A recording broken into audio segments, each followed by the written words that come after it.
Hello, my fellow story seekers. Welcome to Haunting Words. If you found this video, you're probably looking for something to help you drift off to sleep, and I'm here to deliver.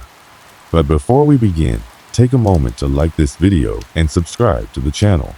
Now, get comfy, turn off the lights, and let your mind wander as I take you through tonight's story. It was late in the year when the weather had already begun to show signs of an approaching winter. The chill of the air crept in, and the evenings stretched longer, darkening the sky earlier than usual. I had just moved into a modest apartment in a quieter part of town. It wasn't anything extravagant, but it was my home. I'd been living alone for a couple of months, getting accustomed to the solitude that came with my new life. The building I was living in was older, its walls bearing the marks of time. The sound of creaky floorboards became a background rhythm to my daily routine. I'd get up, have my coffee, go to work, come back, eat something quick, and watch some TV to wind down. Life had felt pretty ordinary up until that point. It was the kind of life that was easy to blend into, unnoticed, like a background character in your own existence. As for me, I wasn't a person who liked to stir up trouble or seek attention. I was quiet, often lost in my own thoughts. Most days, I went about my business without much to report. Nothing unusual ever seemed to happen, and to be honest, I liked it that way.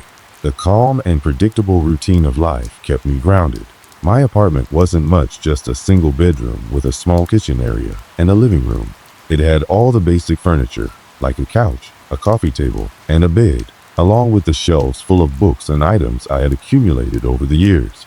It wasn't cluttered, but it wasn't exactly neat either. It was the kind of space that felt lived in, where you could relax and not worry about the mess, because at the end of the day, you were the only one there to see it. It was a Saturday when things started to take a turn. I had just finished a long week at work and was looking forward to a quiet weekend. I was lounging on the couch, a cup of coffee in hand, flipping through channels when the first package arrived. It was nothing special at first glance, just a plain brown box. No return address, no markings. It sat there on my doorstep, waiting for me. It wasn't unusual for packages to arrive at my apartment. I often ordered things online. What caught my attention, however, was the fact that I had not ordered anything. I bent down to pick it up, scanning the package once more. It had my name, but that was all. The sender's details were completely blank. Not a single word. I stood there for a moment, puzzled. My first instinct was to just ignore it. Maybe it was a mix-up, or maybe it was a mistake. But then again, who would send me something without a return address, or even a note? It didn't seem right. But I wasn't about to let my curiosity get the best of me. I set the package aside and continued with my day. After all, it wasn't like it was the first time something like this had happened before. But as the days passed, more packages began to arrive. Each time, the same thing, a plain, unmarked box with my name on it. Each package was different in size, but none had any form of explanation or note attached. The strange thing was that they were all addressed to me, but I still had no idea who was sending them. No delivery service had ever shown up at my door to drop them off either. They just appeared. It was around this time that I started to feel uneasy. There was no explanation for the packages, and yet there they were, piling up at my doorstep. Each time I thought about opening one, something held me back. The fact that they came without any sign of who sent them felt wrong, and it made my skin crawl every time I saw one. Life had never been unsettling before. I'd lived in this apartment for 2 months, and until that moment, everything had been normal. But now, I found myself constantly checking over my shoulder, wondering who could be leaving these packages for me. The situation was becoming too strange to ignore. The unease crept in slowly, and I tried my best to brush it off. But the pile of unmarked boxes just kept growing. Eventually, I couldn't help but feel that something more was going on. There was no way it could just be a coincidence anymore. Someone was out there, sending me these mysterious packages. The packages kept coming. At first, I thought it might have been a weird coincidence or a prank that would eventually lose steam. But by the time the 6th one arrived, I started to feel the weight of something unsettling in the air. They were all slightly different from one another, though always with the same unmarked, plain exterior. No return address. No note. Just my name, written in block letters, as if to be sure I wouldn't mistake it for anyone else's. The most disturbing part was that I couldn't shake the feeling that someone was watching me. Maybe it was my overactive imagination, or maybe the presence of these unknown boxes was starting to take a psychological toll on me. But I'd never felt more alone. It wasn't the kind of loneliness that comes with a lack of people around you. It was a deep, creeping sensation that something was terribly wrong. One evening, just as I was about to leave for work, I noticed something odd. As I opened my front door to step outside, I saw another package waiting for me on the ground. But this time, there was something different about it. There was a faint scent in the air. It wasn't overpowering, but it was enough for me to pause. It wasn't a pleasant scent. Either it was almost metallic, like old pennies, mixed with something chemical. A strange, biting odor that made my head spin.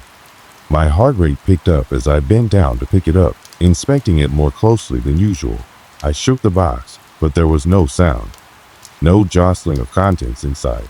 Nothing to indicate it was packed with something normal.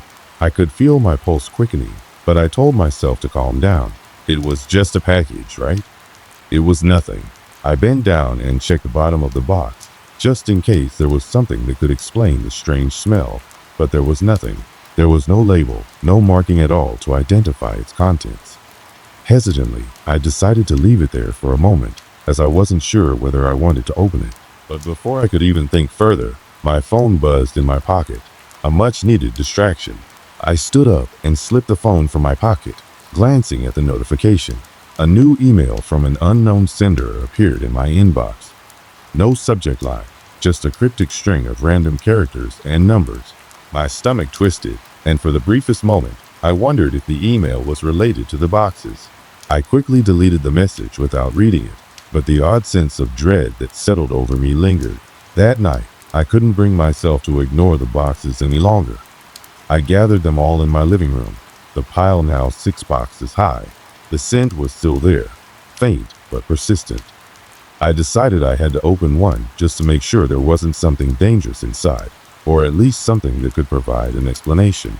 I carefully sliced open the tape on the first box, trying to steady my shaking hands. Inside, I found a small, black object. At first, I couldn't even tell what it was. It was about the size of a fist, smooth, with jagged edges that almost resembled some kind of bizarre stone. There was no label, no hint as to its purpose. I felt my stomach drop as I turned the object over in my hands. It wasn't something I could recognize, nor could I make sense of its shape. I quickly shoved it back into the box and closed it. I couldn't explain why, but the strange object made me feel uncomfortable. It felt wrong, almost like it didn't belong there in my apartment. My thoughts raced. Why would anyone send me something like this? I had no idea what the object was or why it was sent. No note, no explanation, nothing. The next day, I took the box with the strange object back to the doorstep. I wasn't sure if I wanted to keep it or just get rid of it. Something told me to leave it there, but a part of me couldn't help but wonder if I was being paranoid. Maybe I was overthinking it all. It was just a package, after all. I grabbed a coffee from the kitchen to calm my nerves, the situation feeling far more sinister than it should have. But when I came back into the living room, I froze. There was something else on the floor, something I didn't notice before. A small, handwritten note was tucked into the corner of my coffee table. I hadn't seen it when I'd left the room. It was written in neat, blocky handwriting, almost childlike in its simplicity. "You're not alone." I felt my heart drop to my stomach. My hands trembled as I read the words again, trying to make sense of them. My breath came in shallow gasps, my chest tightening. Was someone really watching me? The thought seemed ridiculous, yet there was a part of me that couldn't shake the idea. It wasn't the first time I felt eyes on me, but now it felt far more real. The feeling of being watched wasn't a vague sense of paranoia. It was something that had been building over time, something that was starting to consume me. I didn't know who had left the note or how they had gotten in, but I was certain of one thing: it wasn't just a coincidence anymore. Whoever was doing this was getting closer. They weren't just sending anonymous packages. They were making their presence known, sending messages that felt deliberate. I did the only thing I could think to do. I called the police. Maybe they could help figure out where the packages were coming from. Maybe they could make sense of the note. I didn't expect them to have answers, but I was desperate. I needed someone to assure me that I wasn't losing my mind. When the officers arrived, I showed them the packages, the object inside, and the note. They were polite, but their skepticism was palpable. They explained that it could be a prank or some sort of mistake. People send packages for all kinds of reasons. But something about the whole situation felt far from normal. They told me they'd keep an eye out for anything suspicious in the neighborhood, but I couldn't shake the feeling that they didn't really believe me. The officers left, but I couldn't shake the sensation that someone was still out there, watching me, waiting. That night, when I went to bed, the lights felt dimmer, the shadows deeper. I closed the blinds and locked the windows, but it didn't help. Every creak in the apartment made my skin crawl. I felt like I was being suffocated by the weight of the unknown. I kept my phone by my side, half expecting a call or another message. I wasn't sure if it was my imagination running wild or if I was really being stalked. All I knew was that I couldn't ignore the fact that someone had been inside my space. Someone had been watching me, and for the first time since I moved in, I didn't feel safe. The days bled into each other. I couldn't tell whether time was passing too quickly or too slowly. The unease that had begun with the first strange package had only grown. Every corner of my apartment seemed to harbor a sense of dread, as if the walls themselves were closing in on me. It wasn't just the unmarked packages that had started to appear more frequently. There were other things. Small, seemingly inconsequential things at first, but the cumulative effect was enough to make my heart race at the slightest sound. The smell, the strange, metallic odor that had first seeped into the air the evening I discovered the first package, was becoming more pronounced. Every time I walked into the living room, I would catch a whiff of it, faint but undeniable. At first, I convinced myself it was just my nerves, my mind playing tricks on me. But over time, I began to notice the scent was always present, lingering like some kind of unseen presence in the air. I could never trace it to a specific source, but I could feel it wrapping around me, clinging to the fabric of my clothes, sinking into the floorboards. One night, I woke up to the sound of my front door opening. It wasn't a loud crash, but the soft creak of the hinges, followed by a subtle click as it closed. My pulse spiked instantly, and I lay there, frozen in place. The silence that followed felt suffocating, as if the air in the room had thickened, making it hard to breathe. I could hear nothing else, but my heart seemed to pound in my ears. I pulled the covers tightly around me, staring at the darkened ceiling, trying to convince myself that it was just the wind, that it was nothing. But as I slowly gathered the courage to sit up in bed, the room felt different. I didn't know why, but something had shifted, a feeling I couldn't quite explain. I switched on the bedside lamp, the soft light filling the room, casting long shadows across the walls. Everything was in its place, nothing out of the ordinary. Yet, as I swung my legs over the side of the bed and stood up, I couldn't shake the feeling that I wasn't alone. I walked to the front door, hesitated, and then pulled it open. The hallway outside was empty. But that didn't make me feel any better. The air in the corridor was thick with the same metallic smell that had started to haunt me. I stepped outside, my bare feet pressing against the cool wooden floorboards. The building was too quiet, but I didn't want to look around too much. Instead, I turned back and locked the door, just as I had every night before. The next morning, I found something on the doorstep. Another package. But this one was different. It wasn't just the usual brown cardboard. This one was wrapped in an old, faded burlap cloth, tightly bound with twine. The edges of the cloth were frayed, as if it had been used and discarded before being repurposed. My stomach sank as I stared at it. This wasn't just another delivery. It was personal. I bent down, cautiously lifting the package, feeling its weight. It was heavier than it should have been, and I couldn't help but wonder what might be inside. I couldn't ignore the sick feeling that had settled in my gut, the idea that whoever was sending these packages was getting more brazen, more familiar with me, as if they knew my every move. The feeling of being watched was becoming almost unbearable. Every time I left my apartment, I found myself scanning the surroundings, looking over my shoulder, checking the shadows. The fear had crept into my daily life, twisting even the simplest of tasks into an ordeal. I was always on edge, always waiting for something to happen. But what? I couldn't say for sure. I took the burlap wrapped package inside, setting it down on the kitchen table. My hands trembled as I pulled at the twine, slowly unwinding it. The soft fabric gave way to a wooden box, old and worn, the kind you might find in a flea market or an antique store. The wood was scratched, weathered by time and use, but there was something almost familiar about it. I ran my fingers over the surface, feeling the rough texture under my fingertips. The lid creaked as I pried it open. Inside, there was a stack of yellowed papers, tightly packed together. But there was something else, something that caught my attention almost immediately. At the very top of the stack, there was a small, faded photograph. It was an old, black and white picture of a house, my house. My stomach dropped, and I felt a rush of cold air sweep through me. How could someone have known what my house looked like when it wasn't even listed anywhere? I had lived here for months without ever telling anyone about it. The photo was not just a random shot of a house, either. It was a picture of my apartment, taken from an angle that made it appear as though the person who had taken the photo was standing across the street, watching through the window. The hairs on the back of my neck stood on end, my breath catching in my throat as I stared at the image. It wasn't just a photo, it was a warning. I shuffled through the rest of the papers, but there were no more photographs. Instead, they were filled with cryptic writings, numbers, symbols, and words that seemed to have no meaning. It was like someone had scribbled down their thoughts in a language I didn't understand. The more I read, the more unsettled I became. My hands were shaking, and I had to put the papers down before I could make sense of them. At that moment, I realized how much worse it had all gotten. I wasn't just dealing with someone sending strange packages anymore. There was a deeper, darker game being played. The photos, the cryptic writings, the unsettling odor, they all pointed to something that I wasn't ready to confront. Whoever was behind this had been watching me for far longer than I had imagined. The worst part was that I had no idea why. I needed answers. I needed to know who was doing this and why. So I decided to take matters into my own hands.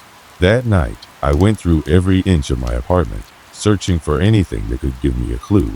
The doors and windows were locked, and there were no signs of forced entry. I checked the security cameras, but they hadn't picked up anything unusual. Everything seemed to be as it should be, except for the constant feeling of being observed. My mind raced as I tried to piece everything together. There had to be something I was missing. In a moment of desperation, I decided to revisit the strange object I had found in the first package, the one I had hastily shoved back into its box. I grabbed it from the storage closet, where it had been gathering dust, and sat down at the kitchen table, staring at it for what felt like an eternity. The object felt heavier in my hands now, its smooth surface cold to the touch.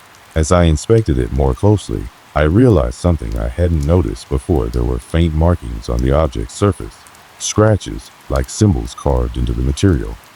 They were too faint to see clearly, but now that I was looking for them, they seemed to shimmer under the light. I traced one of the markings with my finger, and suddenly I heard a soft clicking sound coming from somewhere in the apartment. My heart leapt into my throat.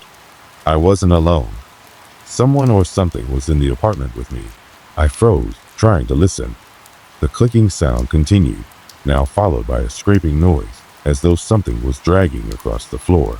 The fear that surged through me was unlike anything I had ever felt.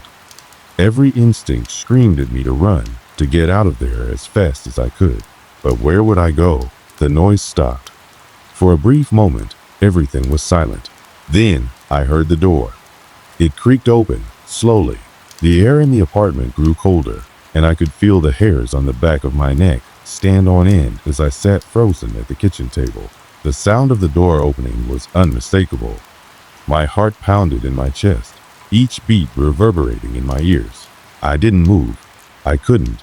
My body was paralyzed by a mix of fear and disbelief, like I was trapped in a nightmare I couldn't wake up from. The soft creak of the door was followed by a slow, deliberate shuffle of footsteps, barely audible but unmistakable. They weren't coming from the hallway outside. They were coming from inside the apartment. My apartment. The realization hit me like a ton of bricks. Someone was in my home. Someone who had been here for who knows how long. I strained my ears, trying to make sense of the sounds, but they seemed to be moving in circles, almost as if they were toying with me. The footsteps grew louder, then softer, as if the person or whatever it was walking around the room. just out of sight, never coming close enough for me to confront them directly. And then, all at once, everything stopped. The apartment was silent again, the kind of silence that feels unnatural, heavy. I held my breath, every muscle in my body tense, waiting for whatever was about to happen next. I don't know how long I sat there in the darkness, feeling utterly helpless. Time lost all meaning. It could have been seconds or hours. I couldn't tell. I tried to push the thought out of my mind, that creeping suspicion that something wasn't just happening to me, but to the very space around me. The walls seemed to close in, the air suffocating, thick with tension. Finally, I couldn't take it anymore. I had to know. My legs were shaky as I slowly stood from the table, trying to move as quietly as possible. I grabbed the nearest object, a heavy lamp, and held it in my hands like a weapon, the cold metal sending a slight chill up my arm. I tiptoed toward the hallway, my breath shallow and quick. I turned the corner and froze. There, at the far end of the hallway, standing in front of my bedroom door, was a figure. It was taller than any person I had ever seen. Cloaked in shadow, its outline was hard to make out, but I could see enough to know that it was standing unnaturally still. It didn't move. It didn't even breathe. It was like a statue, like it was waiting for me to make the first move. But it was the eyes that I noticed first. Eyes that gleamed in the darkness, reflecting the faint light from the hallway, like they were watching me, studying me. I froze, unable to speak, unable to scream. My brain was screaming at me to run, to escape, but my body wouldn't respond. I stood there in that moment of paralyzing terror, unable to do anything but stare. Then, the figure moved. It was so fast, so sudden, that I barely had time to react. It took a step toward me, its movements jerky and unnatural, like it wasn't quite human. And then, in an instant, it was in front of me. The air seemed to ripple around it, and I could feel a pressure build in the room, like the very atmosphere had changed. I could barely make out its features now. Its face was obscured by a strange mask. No, not a mask, but something worse, something more sinister. The skin around its eyes was stretched thin, and the mouth was twisted in a way that made it look like it had been contorted into an unnatural grin. A grin that wasn't meant to be there. My heart raced, my chest constricting as I struggled to breathe. I opened my mouth to scream, but no sound came out. Why? I managed to croak, my voice barely audible, trembling in the thick silence. The figure didn't respond, but I could feel its presence more intensely than ever before. There was something off about it, something wrong. It wasn't just the appearance that terrified me. It was the sheer malice that seemed to radiate from it. This was no person, no human being. It was something else, something that existed beyond the realm of my understanding, something that had come for me. And then, without warning, it reached toward me. Its hand, if you could call it a hand, was unnaturally long, its fingers unnervingly thin. As it got closer, I could feel the temperature drop even further, the air around me becoming ice cold. I wanted to pull away, but my legs wouldn't move. I was trapped in place, held by the invisible grip of terror that had paralyzed me. Its fingers brushed against my cheek, and I felt a chill run down my spine. I flinched, but the touch wasn't physical. It wasn't just a cold hand, it was something far more invasive. It was like its touch reached deep inside me, freezing my thoughts, numbing everything I felt. I closed my eyes, not wanting to see what was coming next, but the sensation didn't stop. The fingers slid down my skin, like they were tracing invisible lines across my face. It was as if the figure was reading me, learning everything about me, everything I was afraid of, everything I had hidden deep inside. Suddenly, I heard a voice. It wasn't a whisper, but it was a voice. It wasn't human, but it echoed in my mind, clear as day. Why did you take it? The words hit me like a shockwave, reverberating through every bone in my body. I opened my eyes, blinking rapidly, trying to make sense of what was happening. The figure didn't move.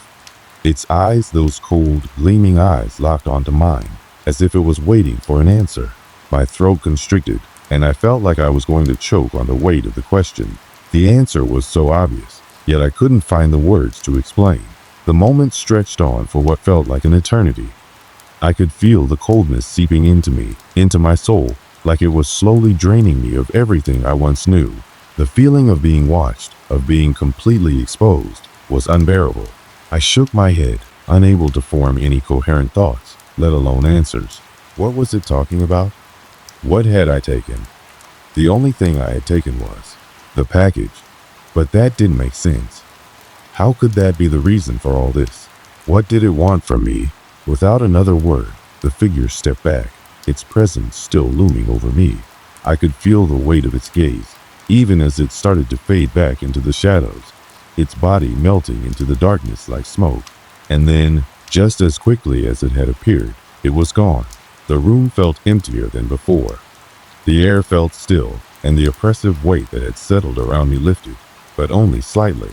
I was left standing there, trembling, my heart still racing in my chest, my mind spinning with unanswered questions. I didn't know what had just happened, but I knew one thing. I wasn't safe. This thing, whatever it was, wasn't done with me yet. It had only just begun. I stood there for what felt like hours, my heart pounding in my ears, my body trembling from the encounter. The figure had disappeared, fading into the darkness like it had never been there at all. But I knew it hadn't. The coldness in the air still clung to me like a suffocating blanket, and the unease gnawed at the back of my mind. I couldn't shake the feeling that something wasn't right, that I hadn't seen the last of it. It took me what felt like an eternity to gather enough courage to move. My legs were weak, and my head was spinning with 1,000 thoughts I couldn't make sense of. I stumbled backward, trying to make sense of what had just happened. The apartment felt foreign now, like a place I didn't belong, as though the walls themselves were closing in on me. The figure's voice echoed in my mind. Why did you take it? I couldn't get it out of my head. What did it mean? What had I taken? The only thing that came to mind was the package, the one that had appeared out of nowhere. But how could that be the cause of all this? I hadn't asked for it, hadn't even known it was coming. I had simply received it. Was that what it was talking about? But then, why? My gaze fell on the small table by the door, where the package still lay. It was the same one I had received days ago, the one that had started all of this. I felt a wave of dread wash over me as I approached it. The air grew colder again, the silence unbearable. I wasn't sure what I was expecting, but as I touched the package, a chill shot through my fingers. It felt wrong, heavier than it should have been, as if something was inside that didn't belong. I swallowed hard, but I didn't open it. Not yet. Not until I was sure I was ready to face whatever it was. I turned away from the package, pacing the apartment as I tried to make sense of what had just happened. There was no escaping it now. My world had shifted. The calm, everyday life I had known before had been shattered. The figure, the eyes, the voice, it was all too real to ignore. I needed answers, but where would I even start? I glanced around, the silence settling back in around me, thick and suffocating. The apartment felt like a cage, the walls closing in. I couldn't stay here. I couldn't stay in this place, where everything had started to unravel. I grabbed my phone, but as I went to dial, I froze. Who could I call? No one would believe me. Everyone would think I was losing my mind. Even if I told someone about the strange occurrences, the figure, the package, what would they say? I wouldn't blame them for thinking I was crazy, but that didn't change the fact that I needed help. Desperately, I dialed a number, hesitating for a moment before pressing the phone to my ear. It rang a few times before someone answered. Hello. It was Mark, an old friend from college. We'd kept in touch over the years, but it had been a while since we'd spoken. Mark, I need help, I said, my voice trembling. I couldn't hold it back any longer. Something's happening. Something that doesn't make sense. I think I'm being hunted. There was a long pause on the other end. What do you mean? Mark asked, his tone cautious. I could hear the confusion in his voice, but there was something else too concerned. I don't know how to explain it, I muttered. It started with a package, just a regular package. But now things are happening. Strange things. Someone or something has been in my apartment. I don't know who or what they are, but it's real. It's real, Mark. I'm not making this up. Mark didn't respond right away. I could hear him rustling on the other end, probably thinking about what to say. I knew how ridiculous I sounded, but I couldn't help it. I was terrified. Okay, listen, Mark finally said, his voice steady. I'll come over. You don't need to be alone, but you need to stay calm. Try not to panic. His words didn't help much. Calm. How could I stay calm when my world had just been turned upside down? But I nodded anyway, even though he couldn't see me. I put down the phone and turned back to the package. The room felt suffocating, and the silence was deafening. I didn't want to open it, but I knew I had to. Whatever was inside might be the key to understanding everything that had been happening. I carefully unwrapped the package, my hands trembling. As the paper came away, I found a small box inside. It was plain, unmarked, and nondescript. No return address, no label, nothing. I could feel the hairs on my neck stand up as I opened it. Inside was a single item, a black stone, smooth and polished, with intricate carvings etched into its surface. It looked old, ancient, even. As I held it in my hands, a strange sensation washed over me, like a cold breeze brushing against my skin, despite the warmth of the room. The stone felt alive, not in a physical sense, but in a way that made me uncomfortable. It was as if it had a presence and energy that I couldn't explain. My mind raced. What was this? Why had it been sent to me? And why had it caused everything to spiral out of control? I heard the door to my apartment open, and Mark's voice broke through my thoughts. "Hey, it's me," he called from the hallway. I quickly shoved the stone back into the box and tucked it into a drawer, out of sight. The last thing I wanted was to involve him in whatever was happening. I didn't know if this was something I could explain to anyone, let alone Mark. Mark entered the room, and I forced a smile, trying to act normal, but he could tell something was wrong. He could always tell. "Talk to me," he said, his eyes scanning the room, looking for any signs of what I had been going through. I glanced at him, my stomach in knots. "I don't know what's happening, Mark. I don't know how to explain it, but whatever it is, it's not over. It's not gone. And I can't keep living like this. I can't be alone here anymore." Mark nodded, his expression softening. "You're not alone," he said. "We'll figure this out together." The relief of not being alone in this was overwhelming, but there was a part of me deep inside that knew it wasn't enough. The figure, the stone, the feeling of being hunted, it wasn't over. It wouldn't be over until I understood what was truly happening. Until I uncovered the truth behind the package, the shadow that had followed me, and the dark force that was determined to claim me. For now, though, I was no longer alone. And that, in itself, was a small comfort. But as the days went by, I couldn't shake the feeling that whatever this was, it was just the beginning. The stone was a key, I realized. But to what? And what would happen if I kept searching for answers? As I sat there with Mark, I couldn't help but feel that the worst was yet to come. I had no choice but to face it, to face whatever was waiting in the shadows. And I had no idea if I would make it out alive.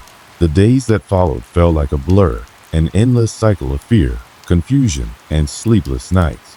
Despite Mark's presence, despite the attempts to pretend that everything was normal, I knew that nothing ever would be again. The stone, the eerie presence that lingered in the shadows, had infected every corner of my mind and my life. It had become impossible to ignore, no matter how hard I tried to push it away. Mark stayed with me for a while, but I could see the strain in his eyes as he began to grow weary. The stress of not knowing what was happening weighed heavily on both of us. It wasn't just the fear of the unknown that kept me up at night. It was the realization that whatever this was, it had changed me. The very core of my existence had been altered, and I couldn't undo it. It was as though something had reached inside me and left a mark, a reminder that I would never be the same. I remember one night, as I sat at the kitchen table, staring at the stone that had started it all, Mark came into the room. He looked exhausted, his face pale, his eyes bloodshot from too many restless nights. He hesitated before speaking, as though weighing his words carefully. "I think it's time we get rid of it," he said softly, his voice strained. "You can't keep living like this. It's taking over your life." I looked down at the stone, its dark surface gleaming in the dim light of the kitchen. The carvings on it seemed to pulse, as if it had a life of its own. I had been hesitant to touch it ever since I found it, but I couldn't bring myself to throw it away. Something deep inside me knew that getting rid of it wouldn't be that simple. There was something wrong with it, something powerful. "I don't know if that will work," I said, my voice barely a whisper. "It feels like it has a hold on me. Like it's not just an object. It's more than that. It's watching, waiting." Mark didn't respond. Instead, he simply sat across from me, his face drawn with concern. He wasn't sure what else to say, and neither was I. I didn't know how to explain what I felt without sounding like I had lost my grip on reality. But I knew, deep down, that it wasn't my mind playing tricks on me. Whatever was happening, it was real. The shadows, the whispers that had begun to creep into my thoughts, the fear that seemed to seep into my bones, it was all real. But despite the fear, there was one thing I couldn't deny. I wasn't alone anymore. Mark had been there for me every step of the way, even when the terror felt unbearable. He had stayed by my side, offering support and friendship when I needed it most. It was a small comfort in the chaos, but it was enough to keep me going. Over time, though, the strange occurrences began to slow down. The figure that had haunted my apartment no longer appeared, and the unsettling whispers faded into nothingness. The coldness that had once filled the air seemed to dissipate, as if the entity that had been following me had finally lost interest. Yet, despite the eerie calm that had settled over my life, I couldn't shake the feeling that something was still watching. I couldn't get rid of the lingering sense of unease that hung over me, even in the daylight. I didn't know what had caused it, why it had happened, or what had truly been behind the package, but I knew that I couldn't escape it. It was a part of me now, something I could never forget. I eventually moved out of the apartment, unable to live there anymore. The walls, the floors, the very air seemed to carry the weight of the events that had transpired. I found a new place, one that felt far removed from everything that had happened. But even there, I couldn't shake the sense that something was always just beyond my reach. In the years that followed, I tried to move on. I tried to put the memories behind me and live a normal life. But there were nights when I would wake up in the middle of the night, drenched in sweat, the fear clawing at me once again. There were days when I would hear a sound or catch a shadow out of the corner of my eye. And for a moment, I would wonder if it was all happening again, but nothing ever came. The stone, the figure, the strange events, they remained a distant memory, locked away in the recesses of my mind. And yet, despite the passage of time, there was always a part of me that wondered if it would ever truly be over. I couldn't help but feel that there was something unfinished, something I hadn't fully understood. The answers, the truth behind everything that had happened, were still out there somewhere. And maybe, just maybe, I would eventually find them. But the fear of what that might mean held me back. For now, I carry the weight of the experience with me, hidden deep within my thoughts. I never speak of it to anyone, not even to Mark, who had been my only confidant during that dark time. She never asked about it again after we parted ways. We both knew that some things were better left in the past, never to be spoken of again. But the truth is, I still think about it. Late at night, when the world is silent and the darkness seems to press in around me, I wonder what would have happened if I had never received that package. What would my life have been like if I had never encountered that strange presence? Would I have remained the same person, leading a quiet, ordinary life? Or was I always meant to be caught in this web, drawn into something far beyond my understanding? I may never know the answer. But I do know one thing, I'll never forget. And if the package ever comes again, if the shadow ever returns, I'll be ready. But for now, all I can do is keep moving forward, hoping that whatever force had followed me has finally moved on. And if it hasn't, if it's still out there, waiting, well, I'm no longer the same person I was when I first opened that package. I've learned how to survive in the face of terror. And if it comes back, I'll be ready. Because in the end, there are some things that never truly go away. And I will never, ever forget the feeling of being hunted. The feeling that it's always there. Watching. Waiting. It was a late autumn evening when I found myself on a long drive through the countryside, heading home from a business trip. The days were getting shorter, and the air had that crisp bite that told you winter was just around the corner. I wasn't in any particular rush, just wanting to get back to my apartment and settle in for a quiet night. The roads, though dark and winding, were familiar to me, and I had driven this route countless times without a second thought. The sky above was a deep navy, punctuated by the occasional star. The faint glow from the headlights illuminated the road ahead, stretching on, weaving through the sleepy towns and quiet stretches of farmland. It was peaceful, the kind of silence that only comes with being on a long stretch of road where the world feels far away. My car, a reliable sedan, hummed steadily beneath me, the tires meeting the asphalt in that soothing rhythm you grow accustomed to on long drives. I had a coffee in the cup holder beside me, barely warm now, but still comforting. My mind wandered to mundane things, what I'd eat for dinner, maybe some TV show to catch up on. The usual thoughts of a busy person unwinding at the end of the day. It had been a routine evening. I was alone, as usual, and that was just fine with me. I didn't mind being by myself on these drives. It gave me a chance to think, to reflect, or sometimes to just let my mind go blank. I had no reason to expect anything out of the ordinary this time. The only thing notable about the drive was the toll booth I was approaching, the last one before my exit. The toll booth operator was always there, a middle-aged man with a thin, tired face. I had seen him several times before on this route, and each time he gave me the same half smile as he collected my toll. He didn't say much, just the usual, thank you, or have a safe trip, as he handed me the receipt. But this time, something felt off. The toll booth was lit up, as it always was, with a harsh white light that seemed almost too bright for such an isolated place. But there was no other car in sight. The absence of headlights approaching from behind or ahead made the scene feel unusually empty. As I slowed down, the man at the booth didn't immediately reach for the toll. Instead, he stood there, his hands resting on the counter, staring at me. His eyes locked onto mine, and his smile faded just a bit. I rolled my window down and waited, the quiet stretch of road around me amplifying the sudden tension in the air. "Where's your passenger?" he asked, his voice low but clear. I blinked, confused by the question. I glanced over to the empty passenger seat beside me. "What do you mean?" I responded, my voice a little more hesitant than I intended. He didn't break eye contact. "Where's your passenger?" he repeated, the words slower now, almost deliberate. I shifted uncomfortably in my seat, unsure of what to make of this strange inquiry. There was no one with me. I hadn't been driving with anyone. "I'm alone," I answered, my voice starting to take on a defensive edge. The toll booth operator's eyes narrowed, but he didn't say anything for a long moment. He just stared at me, his expression unreadable. Then, finally, he nodded slowly, as if satisfied with my answer, and handed me the receipt. "Have a good night," he said, his tone now almost businesslike. I took the receipt, still unsettled by his strange question, and drove off, shaking my head as I merged back onto the road.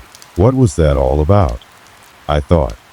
I had no reason to dwell on it, but something about the encounter felt off. Maybe it was just the isolation of the place, or maybe I was just overthinking it. But still, the question lingered in my mind. As I continued down the road, my thoughts wandered back to the toll booth operator. What did he mean by that question? It seemed so strange, so personal. I wasn't alone for the first time in my life, so why would he ask such a thing? The more I thought about it, the more it bothered me. But there was no sense in lingering on it. It was just a question after all, nothing to worry about. I shook my head again and tried to push the thought away.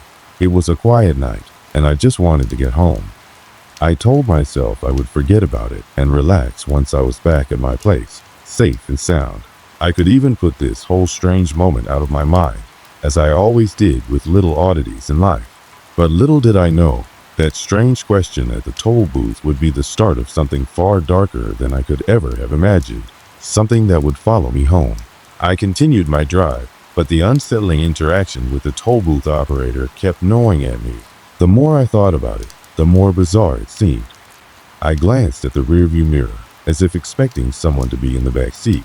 But of course, there was no one there, just the empty, shadowy interior of my car. I tried to shake the feeling, but it clung to me like a cold fog. The road was long and lonely. I passed the usual landmarks, the old farmhouse on the left, the faded billboard for a restaurant that had long since closed, the small creek winding alongside the highway. Everything seemed normal, but the further I drove, the more something felt off. I reached the next intersection, a place where I had turned many times before. It was a small, unremarkable junction, but tonight, the streetlights seemed dimmer than usual. I noticed that the houses on the corner were too dark. Normally, there would be at least one light on in those homes, but tonight, they looked abandoned. I felt a strange chill in the air, as if the atmosphere itself had shifted. It was subtle, nothing overt, but enough to make me uneasy. As I turned onto the next stretch of road, I heard something faint, a soft scraping sound that seemed to come from somewhere inside the car. I glanced to my right, half expecting to see a loose object rolling around on the floor, but there was nothing. No bottle, no papers, no debris. It was as if the sound had come from thin air. I ignored it, telling myself it was just the wind or some other noise from the road. But then I noticed something else. My rearview mirror was slightly out of alignment. I hadn't touched it, and it wasn't like I was driving on rough roads that could have shaken it loose. It was just off. The reflection in the mirror seemed a little distorted, but I couldn't place why. It made my pulse quicken, though I still tried to dismiss it as nothing more than the effect of the low light and the long, exhausting drive. I adjusted the mirror and kept driving, but I couldn't shake the feeling that something was wrong. As I drove on, I found myself glancing at the side windows more frequently. I don't know why, but I kept checking the rear seats. The shadows were too deep, and the car was too quiet. Every time I looked over my shoulder, the empty seat seemed to loom a little larger in the dim light. I tried to convince myself that I was just being paranoid, but it didn't help. I wasn't used to this kind of unease, and it was unsettling. Then came the first real sign that something wasn't right. It happened when I passed a large, overgrown field on the left side of the road. For a split second, I thought I saw movement out of the corner of my eye. It was quick, a shadow darting between the tall grass. But I knew I'd seen something. I slammed on the brakes, my heart pounding in my chest. My eyes scanned the field frantically, but there was nothing. No figure, no movement. Just the dark expanse of grass under the dim light of the moon. I shook my head, trying to make sense of it. Maybe it was an animal, or maybe I had imagined it, but I wasn't so sure. I didn't want to stop the car in the middle of nowhere to investigate, so I continued driving, telling myself it was nothing. Still, that nagging feeling didn't go away. It lingered in the back of my mind, like a shadow that wouldn't quite leave. The next few miles felt like they took hours. My mind was racing, still fixated on that fleeting moment in the field. I tried to focus on the road ahead, but every flicker of movement in my peripheral vision had me on edge. I told myself to relax, to breathe. It was nothing, I assured myself. But as I turned onto another quiet road that led to my apartment, I couldn't shake the feeling that I was being watched. At this point, I was starting to feel a little ridiculous. I was a grown man, after all. I'd driven at night plenty of times without a second thought. But tonight felt different. My hands gripped the steering wheel a little tighter, and every noise outside the car made my heart race. It wasn't just the toll booth operator's odd question. It was everything, the odd sensation of being followed, the strange feelings that seemed to come out of nowhere. As I neared my apartment complex, I began to relax. I knew I was close to home, and I could finally let my guard down. The familiar streetlights, the rows of parked cars, the sound of distant voices, they all reassured me. I just needed to make it into my apartment, shut the door, and forget about the unsettling events of the night. But then, as I turned into the parking lot, I noticed something that stopped me dead in my tracks. There, in the corner of the lot, was a car.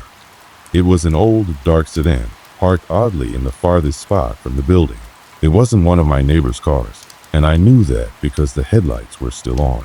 The glow from the headlights seemed too bright, casting long shadows across the pavement. I couldn't see the license plate clearly from this distance, but something about the car made the hairs on the back of my neck stand up. I told myself it was nothing, just someone else getting home late. But then, as I approached, I saw the toll booth operator standing next to the car. He was facing my direction, his hands in his pockets, his eyes fixed on me, as if he had been waiting for me. My heart skipped a beat. What the hell was he doing here? I slowed to a stop, my car idling a few spaces away from the sedan. My mind raced, and I couldn't seem to make sense of the situation. Why was he here? What did he want? I quickly glanced around, but there was no one else in the lot. It was as quiet as ever. Just me, the operator, and that strange, still car. I sat there for a moment, frozen. The toll booth operator's gaze never wavered. His eyes didn't seem right, too intense, too knowing. It felt like he had been following me, like he knew something I didn't. I took a deep breath, trying to push through the feeling of dread creeping up my spine. I needed to get out of here. I needed to get inside my apartment. But as I started to shift the car into drive, the toll booth operator raised his hand, motioning for me to stop. His mouth opened, but this time, no words came out. His lips moved as though he were trying to speak, but there was nothing. I could see his face twist in frustration, but still, no sound. I looked away, not daring to engage with him any longer. I didn't care if he had more questions, if he was part of some game. I wasn't sticking around to find out. I slammed the car into drive and sped off toward my apartment building, not once looking back. My hands were trembling, and my mind was spinning. I didn't know what had just happened, but I did know one thing. Things were getting stranger by the second. And whatever this was, it wasn't over. The days after that encounter felt unnaturally tense. I couldn't shake the feeling that I was being watched, no matter where I went. I tried to push it all to the back of my mind, rationalize it as an odd coincidence, something my mind had exaggerated after a long and exhausting night. But deep down, I knew something was wrong. Each night, as I drove home, I kept expecting to see that same dark sedan parked in the lot, or perhaps the toll booth operator standing there again. But the parking lot remained empty, and the operator was nowhere to be seen. Still, I couldn't let go of the unsettling sense that I wasn't alone, even in the safety of my own apartment. At first, it was subtle, little things. I'd come home to find lights on that I knew I hadn't left on, or doors ajar when I was certain I'd closed them. It wasn't enough to make me panic, but it was enough to keep me on edge. I told myself I was just being paranoid. Maybe I had forgotten, or maybe the lights were on a timer I didn't know about. One evening, as I sat on the couch scrolling through my phone, I heard a faint knocking sound. It was light, almost like the tapping of fingernails against glass. I froze. The sound came from the kitchen window, but when I stood up and walked over, there was nothing. No one outside, no movement at all. Just the same quiet street I'd grown used to. I felt a cold shiver run down my spine as I closed the blinds. I didn't know who or what had been out there, but I wasn't about to find out. The following morning, I woke up to an even stranger discovery. My car, which had been parked in the usual spot the night before, was now facing in the opposite direction. I knew I hadn't moved it. I never parked that way. The more I stared at it, the more I felt a creeping unease. Someone had moved my car. But who? And why? I tried to shrug it off, thinking that maybe someone else had been out there, moving things around for some reason I couldn't understand. But the feeling of being watched only grew stronger. The next night, I drove down the same highway again, heading back home after a long day. The night was eerily quiet, and the usual hum of the road felt muffled, as if the world had suddenly gone still. The headlights cut through the darkness, illuminating the narrow path ahead of me, but the shadows on either side seemed deeper than usual. I was halfway home when I saw it again. That same sedan, parked on the side of the road, just like before. But this time, it was positioned much closer to the entrance of the road leading into my apartment complex. The headlights were off, but the car still stood out in the darkness, like a silent sentinel waiting for something or someone. I didn't recognize it. I'd seen it before, but it wasn't a car that belonged around here. There was something off about it, something unsettling in the way it sat motionless in the night. My breath caught in my throat, and my hands tightened on the wheel. Should I stop? Should I get out and check? But no, I couldn't. I wasn't ready to face whatever this was. I kept driving, my eyes fixed ahead, pretending I hadn't seen it. But then, something strange happened. As I passed the car, I saw a figure standing next to it, facing away from me. It was a man, tall and thin, wearing a dark jacket that seemed to blend into the night. His hands were in his pockets, his head tilted slightly to one side, almost like he was listening for something. I didn't know why, but I couldn't take my eyes off him.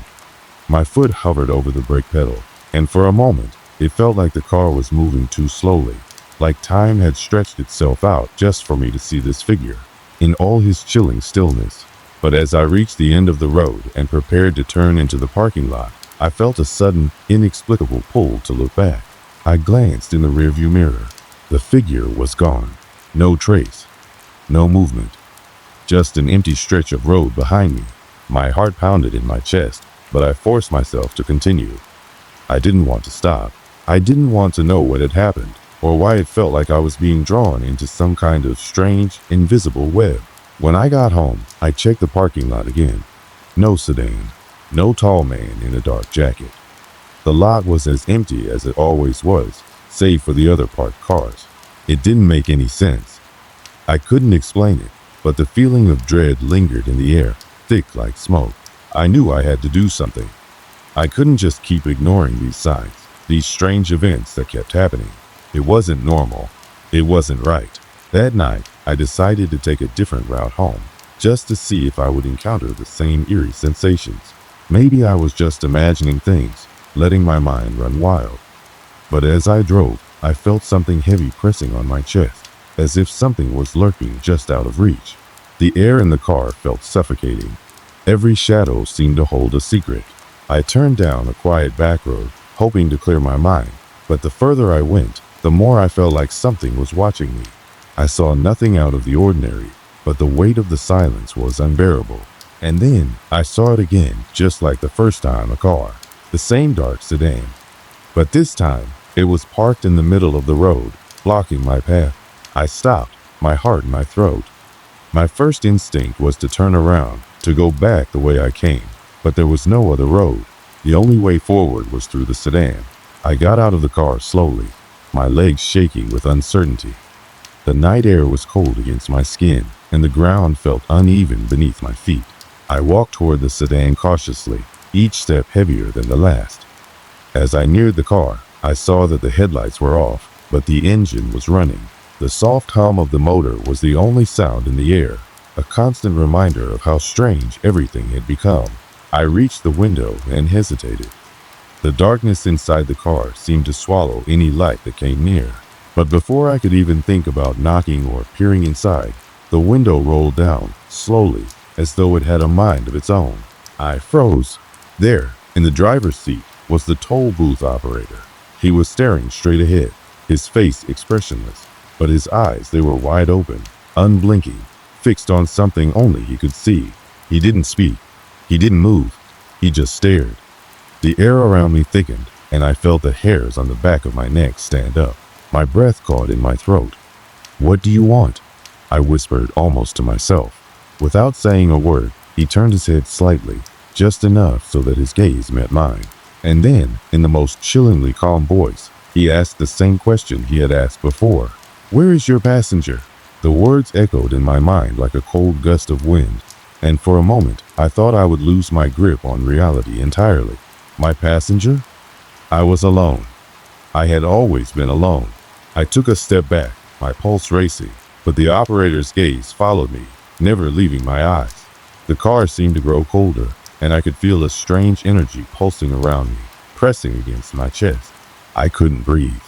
Then, as if on cue, the engine sputtered, the lights flickered, and the car, along with the operator, disappeared into the night, vanished without a sound. My heart raced. I staggered back to my car, hands trembling. I had no words, no answers, just a growing sense of dread that something far worse was coming. The night after my last encounter with the toll booth operator, I barely slept. I couldn't close my eyes without seeing his empty, hollow gaze, those unblinking eyes that seemed to pierce through me, searching for something that wasn't there. I was on edge all day, consumed by the questions that had been building up inside me. What was going on? Who was he? And more importantly, why did he keep asking about my passenger? I had no answers, only confusion and growing fear. I knew I couldn't keep ignoring this strange, terrifying series of events. It was no longer something I could brush off as coincidence or my imagination running wild. Whatever was happening, it was real, and it was getting worse. My nerves were frayed, my sleep was non-existent, and each passing day felt like a heavier weight on my shoulders. I couldn't just sit around waiting for things to escalate further. I had to figure out what was going on.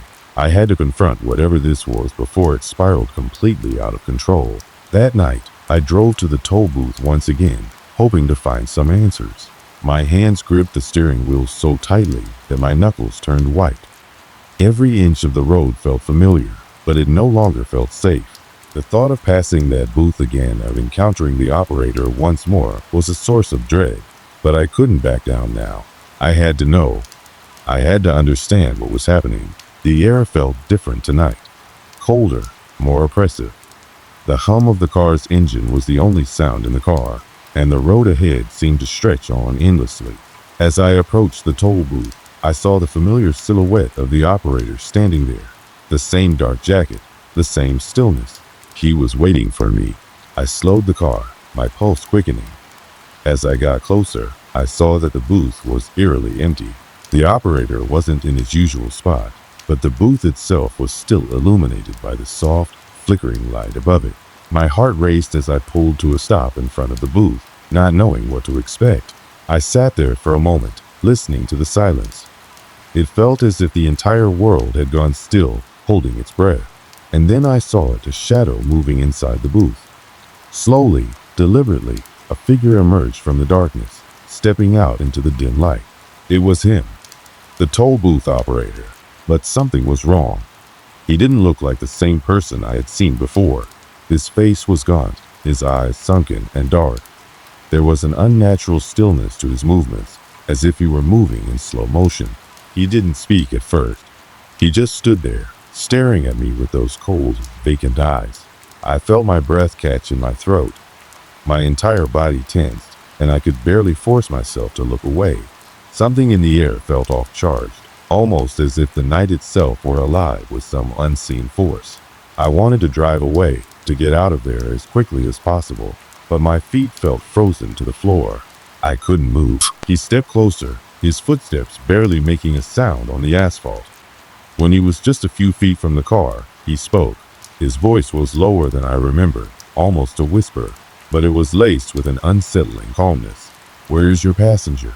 The question hit me like a slap to the face. My heart skipped a beat. I didn't know how to respond. My mouth was dry, my thoughts scattered. I was alone, just like I had been every other time. But why couldn't he see that? "I don't have a passenger," I replied, my voice barely more than a whisper. "I'm alone. I've always been alone." The toll booth operator didn't respond. Instead, he reached into his jacket and pulled something out, a small, worn photograph. He held it up for me to see, but the image was blurry, unclear. It looked like a family photo, but the faces were distorted, as though someone had smudged them out intentionally.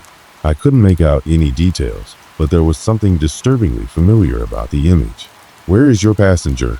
he repeated, his voice colder now, more insistent. I shook my head, confusion and fear gnawing at me. "I don't know what you're talking about." Then, everything around me seemed to shift. The world felt like it was warping, like reality itself was being torn apart.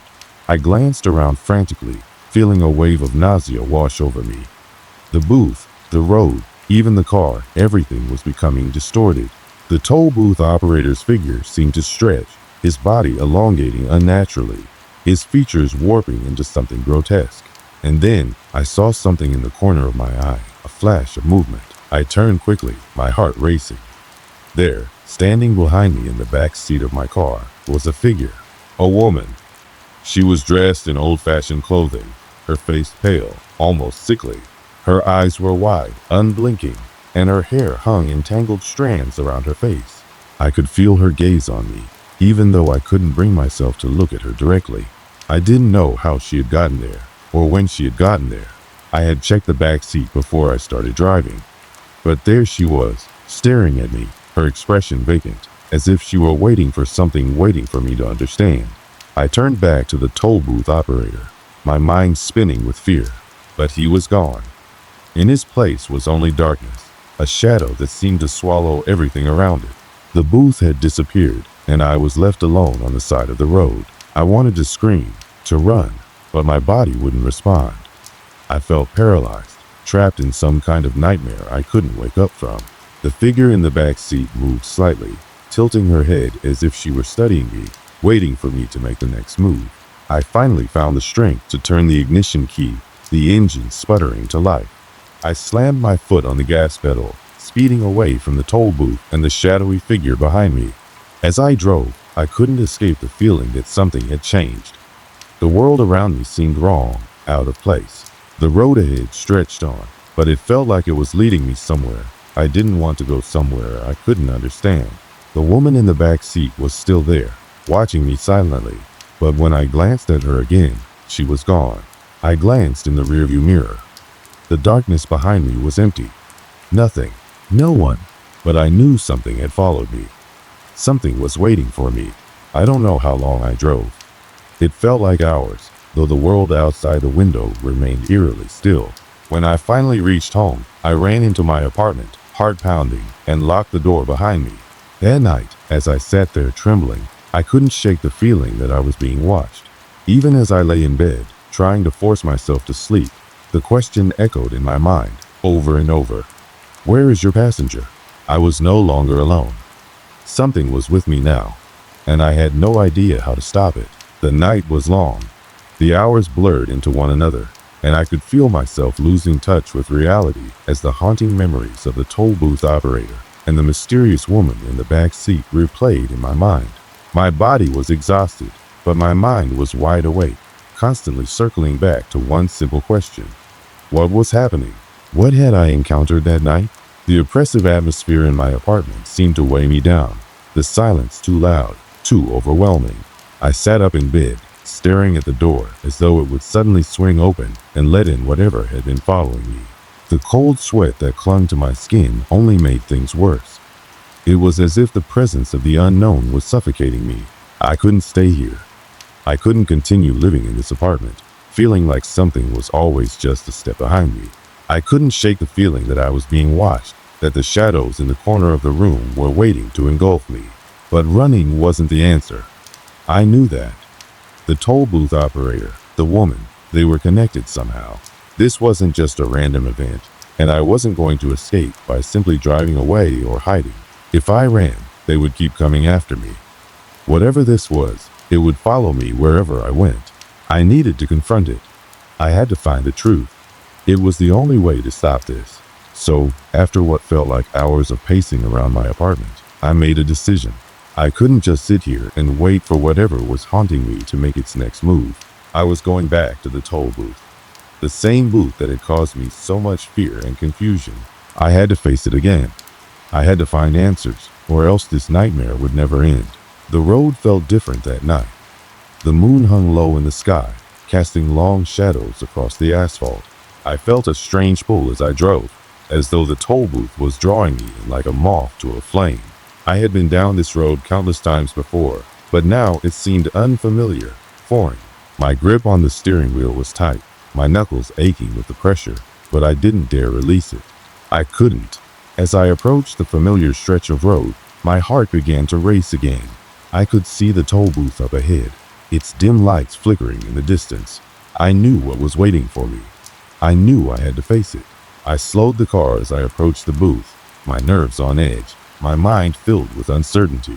Would the toll booth operator be there? Would the woman in the back seat appear again? Or would I find something even worse waiting for me?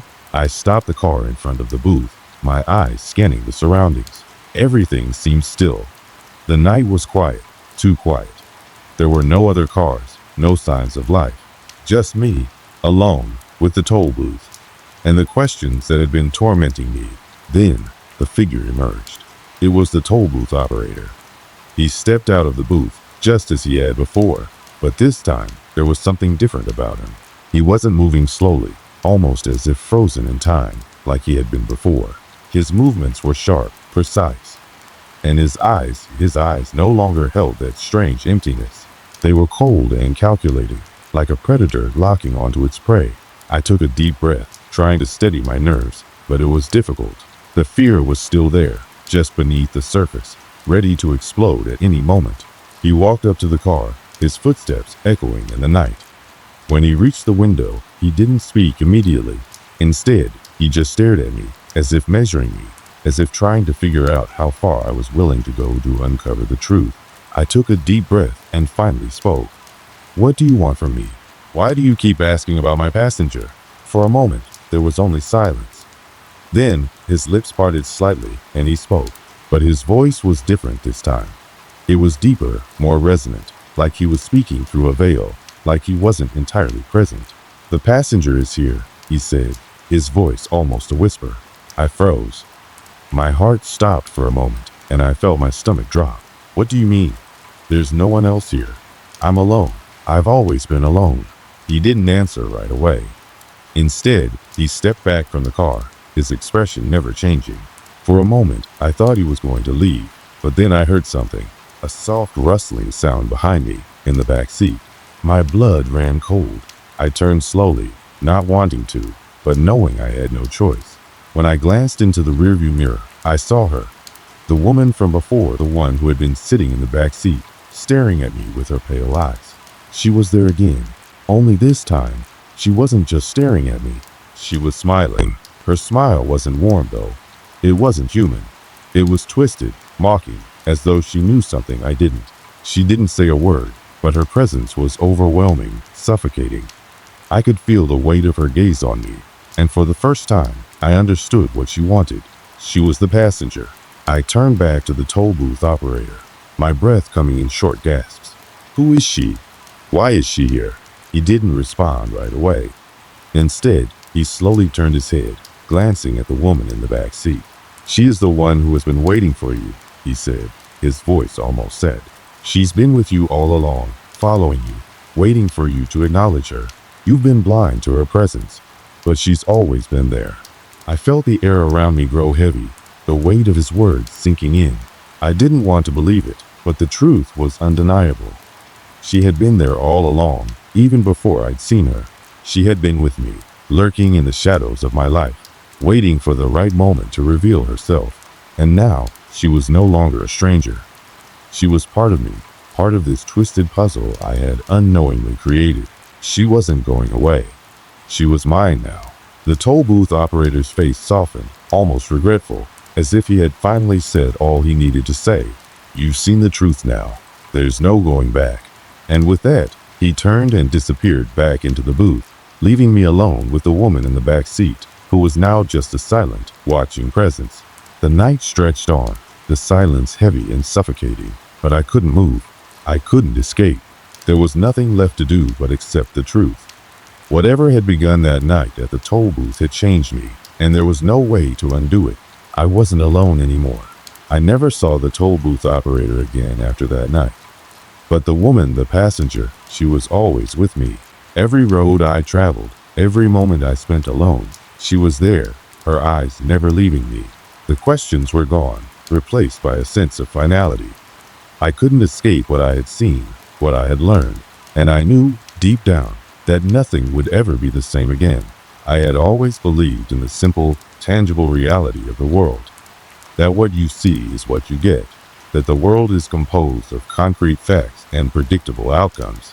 There were no ghosts, no hidden forces lurking just beneath the surface, waiting for a chance to make themselves known.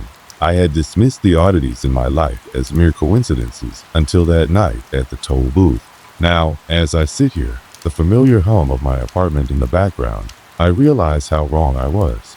The toll booth operator, the woman in the back seat, the overwhelming presence that followed me, they weren't figments of my imagination, nor were they just some elaborate nightmare my mind concocted in the dark.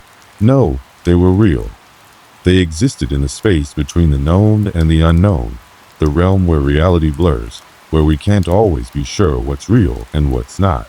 I had been drawn to that booth like a moth to a flame. At first, it seemed like a random encounter, something strange, but ultimately insignificant. But as the pieces of the puzzle began to fall into place, I couldn't deny it anymore.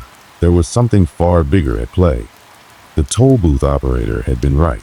I hadn't been alone. I had been carrying something with me, someone far longer than I had ever realized. The woman, the passenger, had never been just a person. She wasn't just a woman who happened to sit in the back seat of my car. She was a part of me, a part of my life that had been buried deep within. An unspoken presence that waited in the shadows, unnoticed but ever present.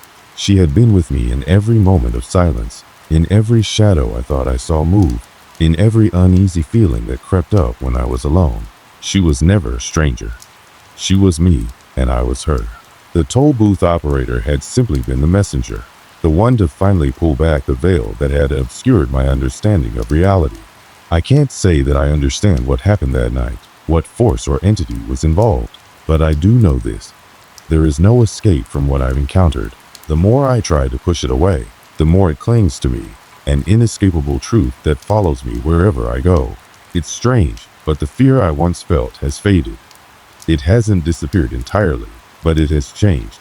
In some way, I've come to accept it, like a part of my existence that I can no longer deny. I've learned to live with it, to acknowledge that the world is not as simple as I once thought. There are forces at play that we can't understand, and perhaps that's okay. We don't always need to know everything. Sometimes, the best thing we can do is accept what is and learn to live with it. The toll booth remains a distant memory, yet it continues to linger in the corners of my mind. The woman, the passenger, is always with me, even if I can't always see her. She's not a threat, not in the way I once thought. She's a part of my journey now, and though I might never fully understand the connection, I have accepted it. There's no going back from that night, and in a way, I've come to terms with that. Some nights, when I'm driving alone, I feel her presence more strongly. I know she's there, sitting silently in the back seat, watching, waiting, but it's not the same as it was before. There's no more fear, no more dread, just a quiet understanding that we are connected in ways I'll never fully understand. And perhaps that's the most unsettling part of it all, knowing that there's a part of me, a part of this world, that I can never fully comprehend. It's like a shadow that stretches out just beyond my reach, constantly shifting, never fully graspable. But I've learned to live with it. I've learned that some mysteries are meant to remain unsolved, some questions left unanswered. The toll booth operator, the woman in the back seat, the strange events that have unfolded these things are no longer something I need to figure out. They are simply a part of the world now, and a part of my world. There are moments when I wonder if anyone else has experienced something similar, if anyone else has encountered that eerie, otherworldly presence that seems to follow us. But the more I think about it, the less I want to know. There's something deeply unsettling about the idea that other people may have experienced the same thing. Some things are better left unknown. So I drive on, as I always have. The road stretches out before me, the world moving around me. But I know now that the world is far more complex, more layered than I had ever imagined. There are things we cannot see, things we can never fully understand. But they are real, and they are out there. And as for the toll booth operator, well, I'll never forget him. He was just the beginning, the first step into a reality I wasn't ready for. I don't know if he was human, or something else entirely. Maybe he was just a part of this twisted game, a guide to help me see what was always there. But I don't need answers anymore. I've learned to live with the questions. So, as the miles pass by, I no longer worry about what might be waiting for me on the road ahead. The toll booth, the operator, the woman, they've all faded into the background of my life. I carry them with me, but I don't let them control me. They're a part of me now, just as much as the fear, the uncertainty, and the knowledge that there are forces in this world that we can't explain. And maybe, just maybe, that's the way it's always been. It was a cool autumn evening, and I had just finished another long stretch of work, feeling the weight of exhaustion settling in. Life had been moving fast lately, with no real time for a break. That's when my buddy, Daniel, called me up. He'd been raving about this hotel that he found online, an old, quiet spot nestled deep in the countryside. His words were so enticing. "It's the perfect escape from everything," he said. "Just the right mix of isolation and charm. No distractions, no noise, just peace." He was right about one thing. I needed peace. And so, after a few back and forth messages, we booked the room for the weekend. Daniel and I have been friends for years. We've always had a bond built on the same love for adventure and thrill, even though we never quite sought out the same kind of thrills. He was the type who'd visit abandoned buildings and challenge his fears. I, on the other hand, prefer the safety of well-lit places, but I figured this trip might be just what I needed to clear my head.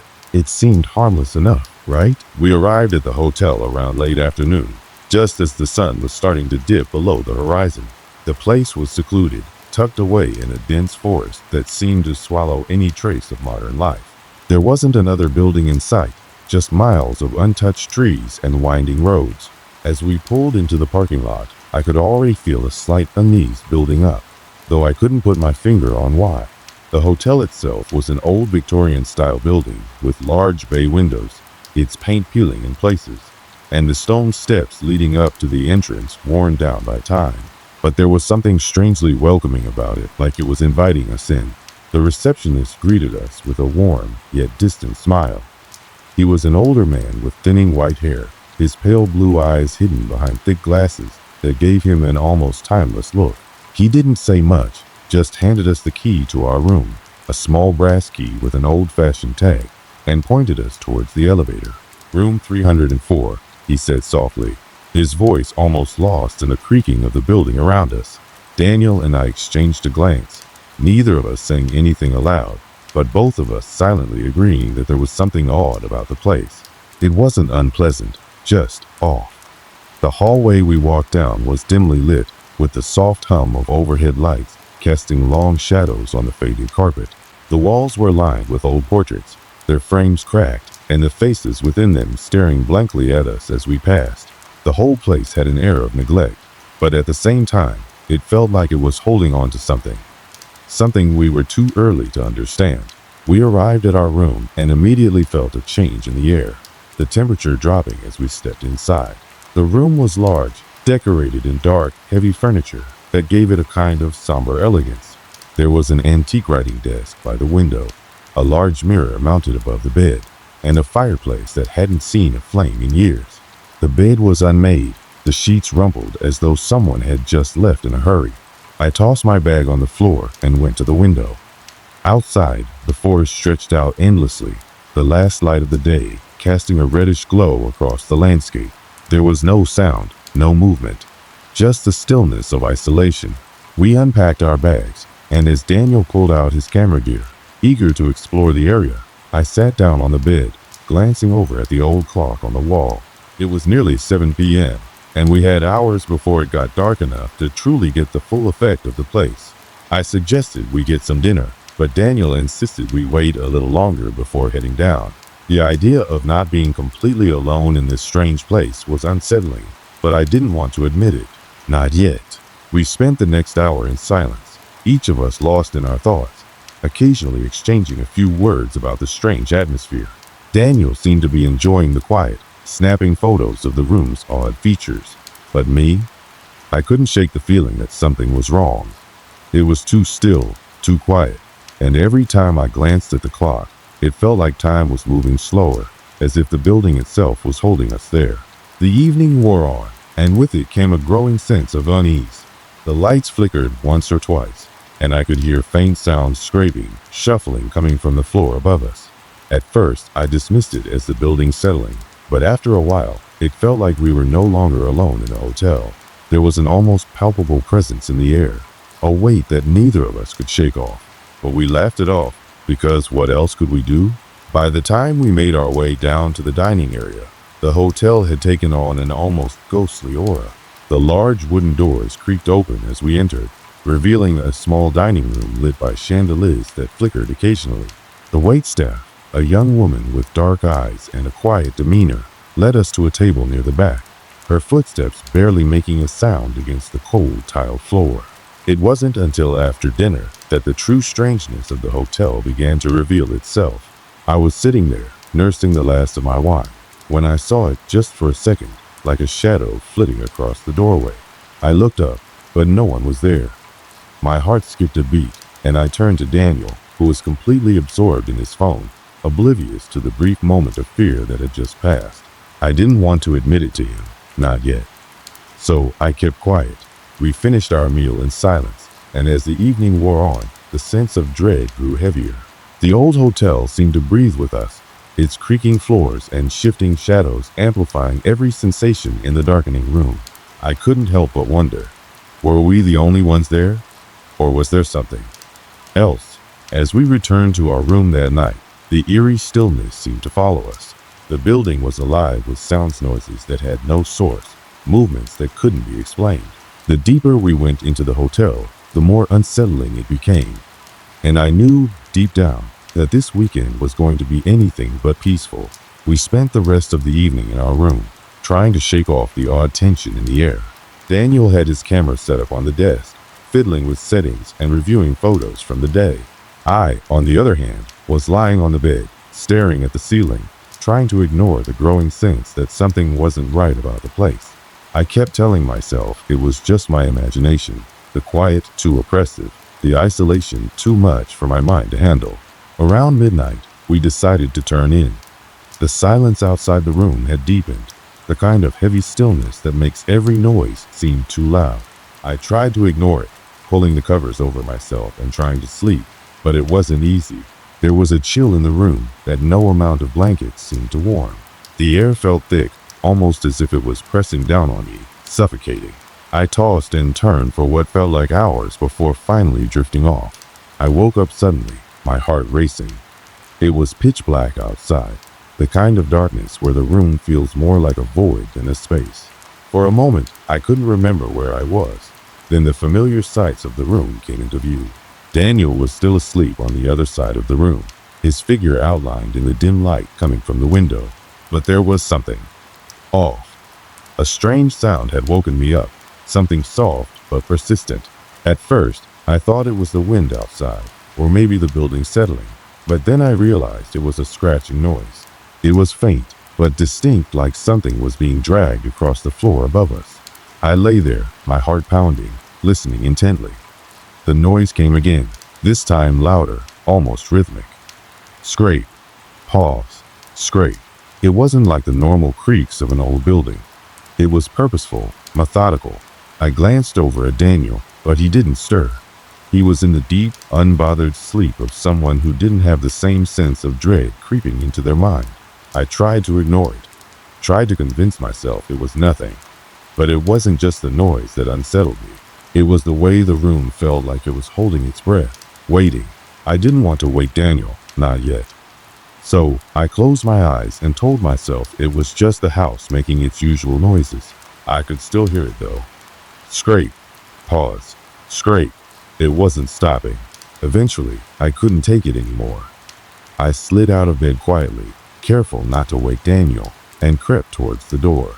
The hallway outside was dark, but I could see the faint glow of light from the windows at the end. I opened the door slowly, stepping into the hall, trying not to make any noise. The hotel was unnervingly still, but the scratching sound above me was still there. Only now it seemed closer, louder. I walked down the hall, my footsteps echoing in the quiet. The further I walked, the more uncomfortable I felt, like something was watching me, but I couldn't pinpoint where or how. The light flickered overhead as I passed a series of doors, most of them closed, their numbers barely visible from the dust and age. It was as if the hotel was frozen in time, locked in a place where nothing could move without leaving a mark. As I reached the end of the hall, the sound grew more intense, almost like something was dragging itself across the floor, desperate to be heard. I paused, my hand hovering over the door handle of the stairwell. That's where the sound seemed to be coming from. I pushed the door open, the hinges creaking in protest, and stepped inside. The stairwell was empty, the air heavy and cool. The stairs led up to the higher floors, where the noise was now unmistakable. Something was definitely moving above me. I could hear it clearly now, the scraping, like something or someone was slowly dragging itself across the floorboards, dragging and stopping, dragging and stopping. I didn't know why, but I felt compelled to go up. Maybe it was curiosity, maybe it was the sense of dread, but I had to see what it was. I crept up the stairs, one step at a time, my pulse quickening with every creak of the old wood. The further up I went, the more intense the sounds became, until it felt like whatever was above me was right there, just beyond the ceiling, scraping its way through the space. The tension in the air was thick, pressing in on me. When I reached the top of the stairs, I hesitated. The hallway was even darker here, and the floor was covered with a layer of dust that hadn't been disturbed in years. The scraping sound had stopped, but the silence that followed was even worse. I stood there, in the dark, listening. The temperature seemed to drop, and I could see my breath in the air. There was something about this place that made my skin crawl. Suddenly, I heard a door creak open. The sound was soft, almost gentle, but the way it echoed down the hall made it feel like a loud crash. I froze. I wasn't sure where the sound had come from, but I knew it wasn't just my imagination. Something was up here with me. I slowly backed away, my heart hammering in my chest, but I didn't turn to run. Not yet. I needed to know. I needed to see it. I crept along the hallway, my eyes scanning the dark, searching for any sign of life or whatever else might be lurking in the shadows. It wasn't until I reached the far end of the hallway that I saw a door, cracked open just a few inches, with light spilling from within.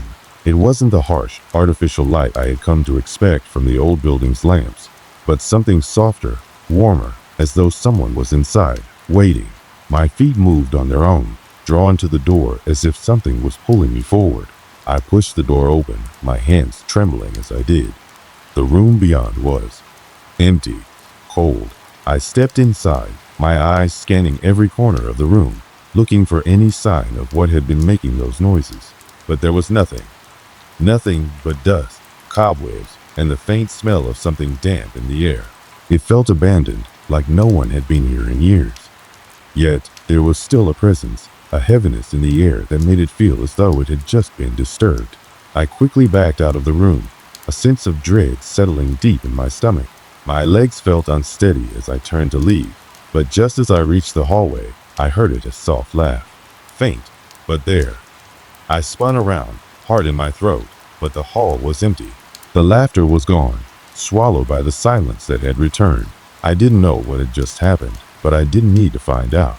I turned and ran back down the stairs, my breath coming in sharp gasps. When I finally made it back to our room, I slammed the door behind me, locking it and bolting it shut.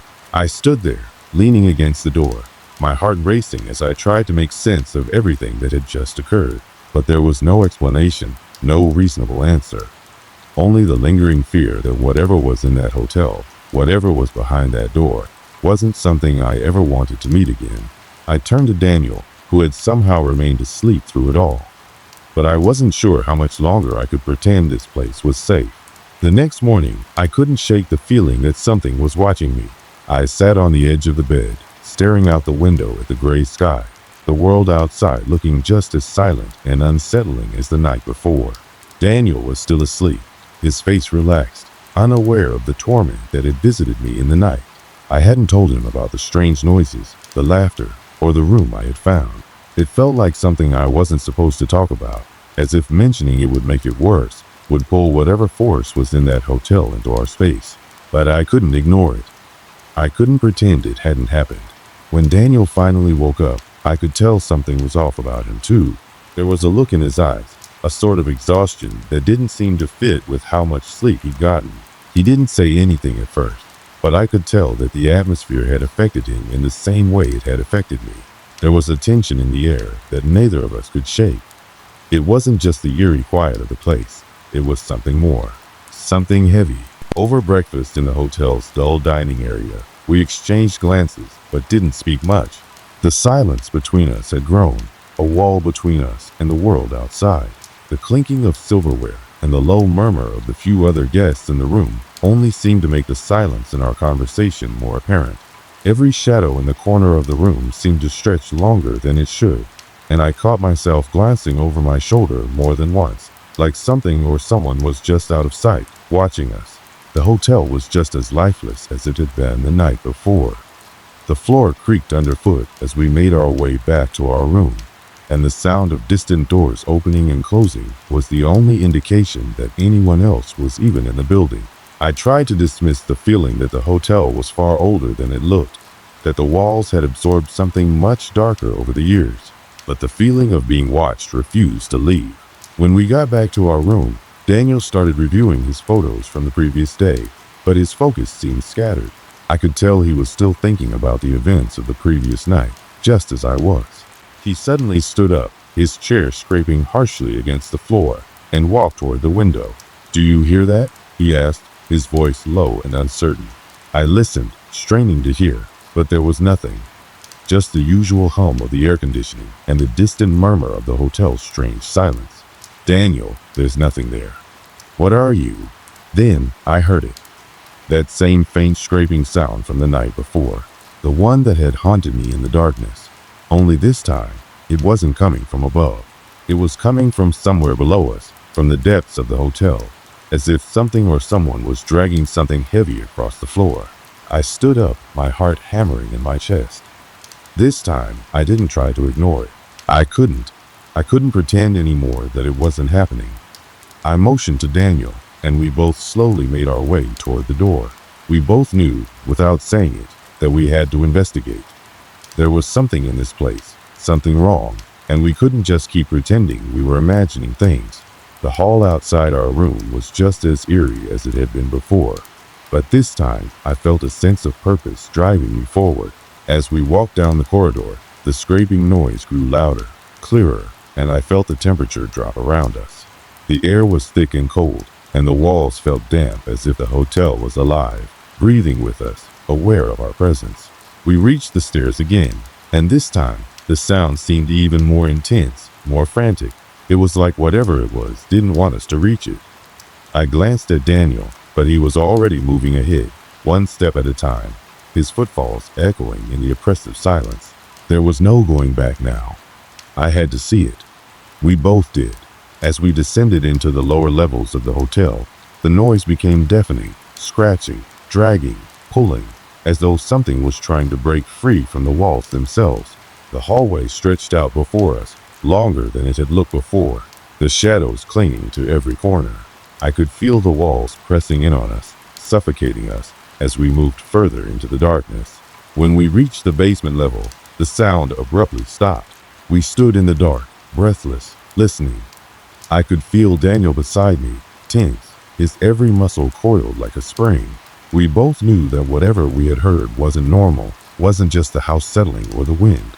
Something was down here with us. And it wasn't human.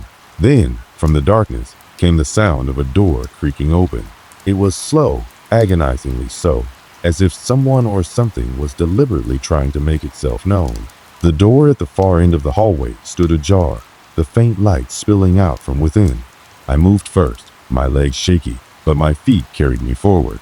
I didn't want to go, but I had no choice. Something inside me pushed me toward that door, as if I was being drawn to it by an invisible force. I reached for the doorknob, my hand trembling, and turned it slowly. The room was colder than anything I had ever felt. The air was thick with the scent of mildew, the floor slick with what looked like wet stains. The walls were covered in dark, almost black marks, as though something had scratched at the surfaces repeatedly over time. The light in the room flickered, casting strange, distorted shadows on the walls. And then I saw it. At the far corner of the room, something moved. A figure, barely visible in the dim light, but there, unmistakably there. It was hunched over, its body unnaturally twisted, as though it had been forced to contort in that way. I could see it more clearly now. The pale, sickly skin stretched tight over its bones, its hair wild and unkempt. Its eyes were black, hollow, lifeless, staring directly at us. My blood froze in my veins. I couldn't move. Neither could Daniel. We stood there, frozen in place, as the thing slowly turned its head towards us, the motion jerky and unnatural, like something out of a nightmare. The thing grinned. It didn't smile. It grinned, stretching its mouth impossibly wide, revealing rows of sharp yellow teeth. And then, with a voice that was nothing more than a rasp, it whispered something. Its voice was soft, barely audible over the pounding of my own heartbeat, but it didn't need to be loud. The words were clear. Leave, before it's too late. The room seemed to grow colder, the air pressing in on me from all sides. I couldn't breathe. My legs finally gave way, and I collapsed to the floor, the sound of my own breath loud in my ears. Daniel was still standing, frozen, his eyes locked on the thing in the corner. The scraping noise returned, louder now, as though something was trying to tear its way out of the walls. The creature's grin widened, and it started to shuffle closer, slow but relentless. I grabbed Daniel's arm, pulling him with every ounce of strength I had. We didn't look back as we ran, not stopping until we were back in our room. The door slammed shut behind us. We locked it, bolted it, and sat there in the darkness, our breaths ragged and uneven. Neither of us spoke for a long time, but as I sat there, Shaking with fear, I knew one thing for sure. The hotel was alive. It was alive, and it wanted something from us. Something we didn't understand, but we had no choice but to find out. The hours that followed were a blur of confusion and fear. We didn't speak much, not really. Words felt too heavy, as though uttering anything could provoke whatever was lurking in that room, or worse, bring it back. We sat in our room, the door locked tightly, staring at the walls, feeling the air around us grow thicker. The stillness was deafening. My mind raced with thoughts. I could hardly keep track of thoughts of escape, of never coming back to this place. But I couldn't. Something had tethered us to this hotel. Daniel was the first to break the silence. His voice was quiet, but urgent, as though he couldn't hold back any longer. "We can't leave," he said, his gaze fixed on the floor. His hands were clenched into fists at his sides, as if holding on to something, anything to keep himself together. "Not yet. We need to figure this out." I shook my head, the terror still fresh in my chest. "What are you talking about? We need to leave. We've seen. Whatever that thing is down there. It told us to leave. It wants us to leave." Daniel's eyes flicked up to meet mine. His expression hardened, his jaw clenched tight. "No, I don't think it wants us to leave. I think it wants us to understand, to know why it's here. Why this hotel is like this." I wanted to argue. I wanted to tell him that he was wrong, that staying would be a mistake, but the words wouldn't come. Instead, a strange sense of dread washed over me, as if I was bound to this place by some invisible force, just like he was.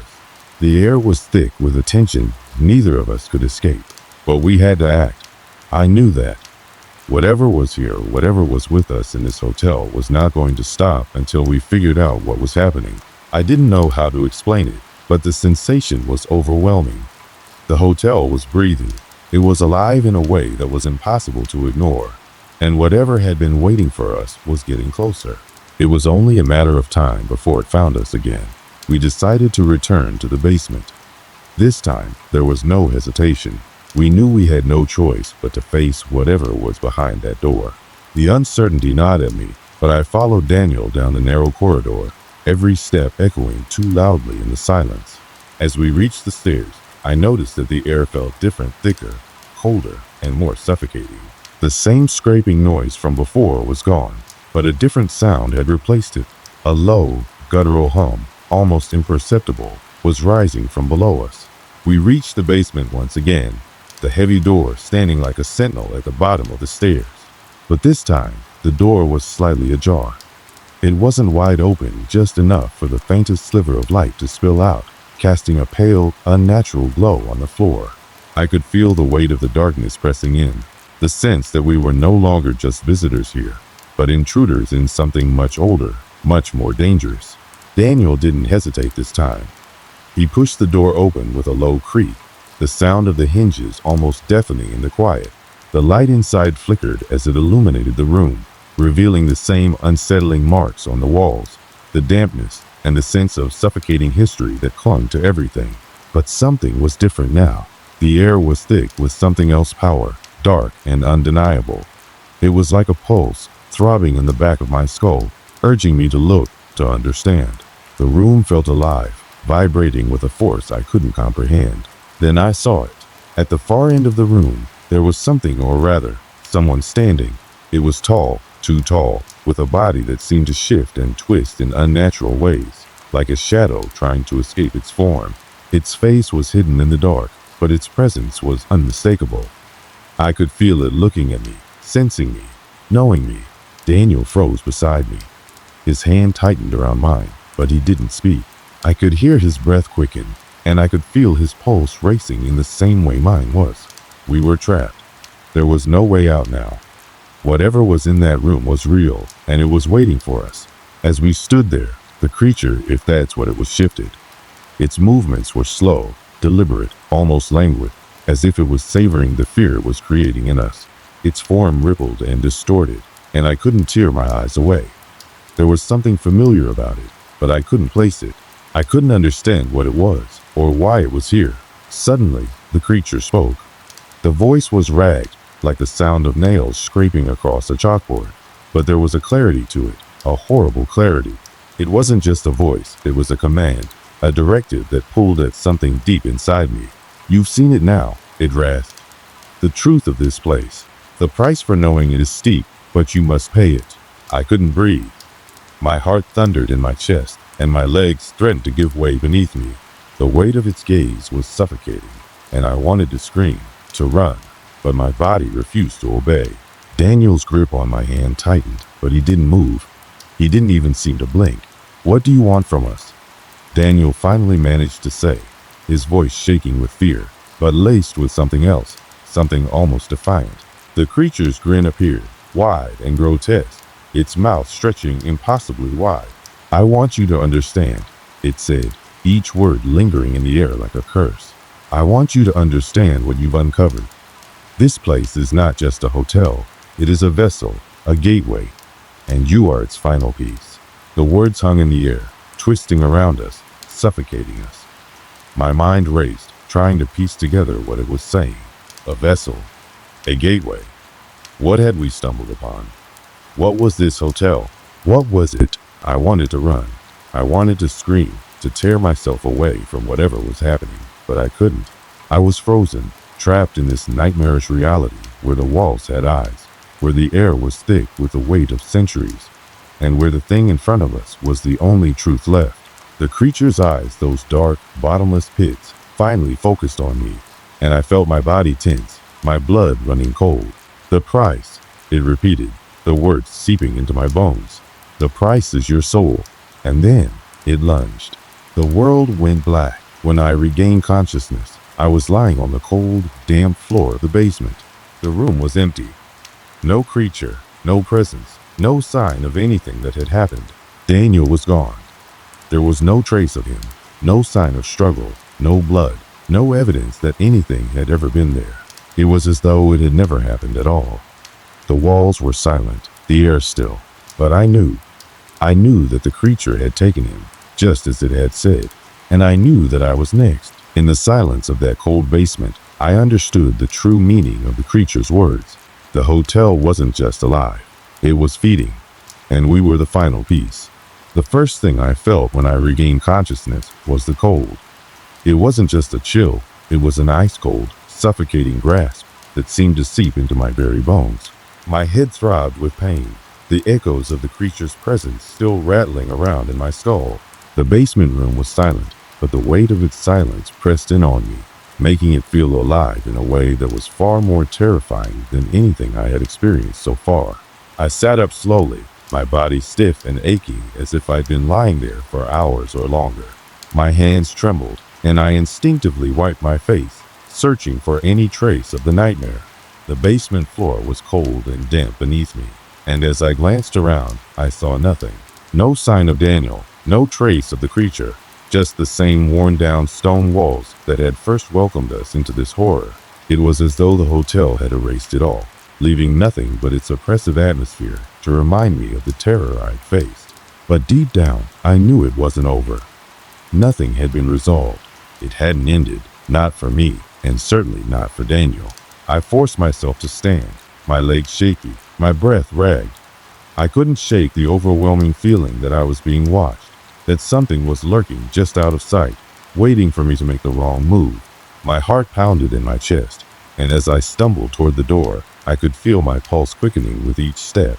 I hesitated, my hand hovering over the doorknob. Something wasn't right. It felt as though the hotel itself was breathing, shifting, reacting to my presence. I wasn't sure how much longer I could stay in this place. My mind screamed at me to leave, to find an escape, to get away from whatever twisted force had claimed the place.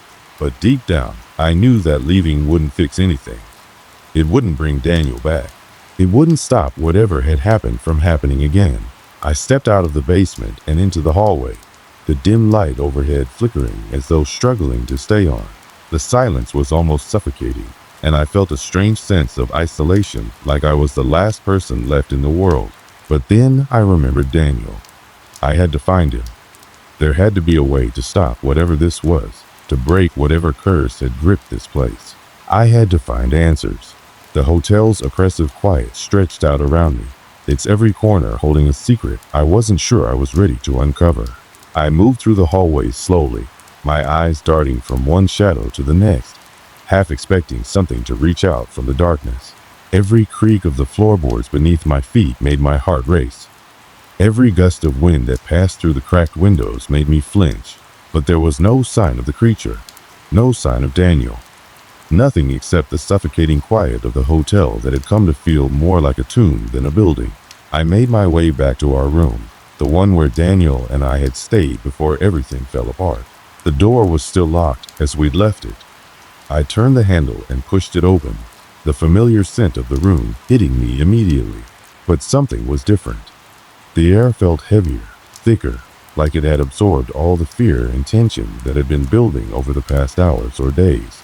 It was like the hotel had fed off of our fear, and now there was nothing left. I stepped inside, my eyes scanning the room for any sign of Daniel. There was nothing. The bed was untouched, the floor clean, as though time had paused the moment we left. But I knew better. Time had never really stopped. The hotel's grip on us had never loosened, and now it was waiting. It was waiting for me to make a choice. I could feel it then, the weight of the decision I had to make. I had to leave. But how? How could I leave when the hotel had become part of me? The creature's words echoed in my mind, a constant reminder of the price I would pay for uncovering the truth. The price is your soul. Could I really escape? Could anyone who came here ever escape? My eyes wandered to the window, and I noticed for the first time how thick the darkness had become outside. The night was no longer just dark, it was unnatural. There were no stars, no moon, just an endless void that seemed to stretch beyond the horizon, closing in on the hotel. I suddenly felt like a rat caught in a trap. There was no way out, not now, not ever. I staggered to the door again, my mind racing. I had to find a way to destroy whatever was holding us here, to break the hold this place had on me, but I didn't know how. How could you fight something that was already inside you? How could you escape a nightmare that had become your reality? The hotel seemed to respond to my thoughts, its walls creaking and groaning as if it could hear my fear. I took one last look around the room, my heart heavy with the knowledge that this was the last time I would see it. There was no comfort to be found here anymore. The hallway outside was empty, but the air felt charged, electric, as though something was about to happen. I didn't want to be a part of whatever came next, but I couldn't escape it. The choice had been made for me the moment we stepped foot inside this place. I turned back to the stairs, my feet taking me toward the exit. As I walked through the dimly lit corridor, I could feel my heart racing in my chest, every instinct screaming at me to run, to leave. But no matter how fast I walked, the hotel seemed to follow me, its presence pressing against me like an invisible hand. When I reached the lobby, I froze. The door to the outside was open, and a cold wind rushed in, making the air feel even heavier. The lobby was eerily still, but the walls whispered with a low, constant hum. It was almost as if the hotel had come alive, its walls pulsing with a life of their own. I walked toward the door, my hand trembling as I reached for the handle. And then, as I stepped over the threshold, I heard it. A voice. Daniel's voice. "You can't leave," it whispered. But the words weren't just from him. They were from the hotel itself. The creature's voice. The thing that had been watching us. I hesitated. My heart raced, and I fought the overwhelming urge to turn and run. But I couldn't. I knew that if I turned back, I would never leave. The hotel would claim me, just as it had claimed Daniel. And so, with a final, shaky breath, I stepped into the night. As the doors slammed shut behind me, I looked back one last time, the hotel standing there like a dark monolith against the void. It was still alive, still waiting. And I knew, without a doubt, that I had only barely escaped. I walked away, the cold wind biting at my skin, and the echo of the hotel's whispering voice trailing behind me. But even as I left, I knew I would never truly escape. The price had been paid, and the hotel would always find a way to bring me back. It was only a matter of time before it came for me again. I've spent countless nights since that day trying to make sense of it all, and still, I don't know if I'll ever fully understand. The hotel, its ancient, oppressive walls, and the horrific events that unfolded within them are burned into my memory like a scar I can't remove. I tell myself I'm lucky to have walked out of there with my life. but there's always a part of me that wonders, what did I leave behind? What did I really escape from? I've heard whispers about the place, strange stories from others who've been drawn to it, who've stepped through its doors, only to vanish. Some of them leave behind nothing but a faint trace of their presence, like a half-remembered dream. Others are swallowed whole by the hotel's hunger. I don't know how it works, or why it targets some and not others. I don't know if there's a way to stop it, or if there's even anyone left who can. The worst part of all of this, though, it doesn't matter how far I run. The hotel follows me. I don't mean in the literal sense, though it feels like that sometimes. I mean in my mind. Every time I close my eyes, I see it. Every time I hear a creak in the floorboards or a rustle in the dark, my mind drifts back to the suffocating halls, the cold grip of that place. I can still hear the voices, the whispers, the way the air shifts when it's there, pressing in on me. I'm not sure if I was meant to leave the hotel that night. Sometimes I wonder if I was supposed to stay, to accept its twisted hospitality, to become a part of its nightmare. It's a thought I try to push away. The truth is, I don't know why I'm still here, and I don't know why I'm telling this story. Maybe it's my way of keeping the memory alive, of warning others who might be tempted to step foot in that cursed place. Maybe it's just the only way I can keep the darkness from consuming me entirely.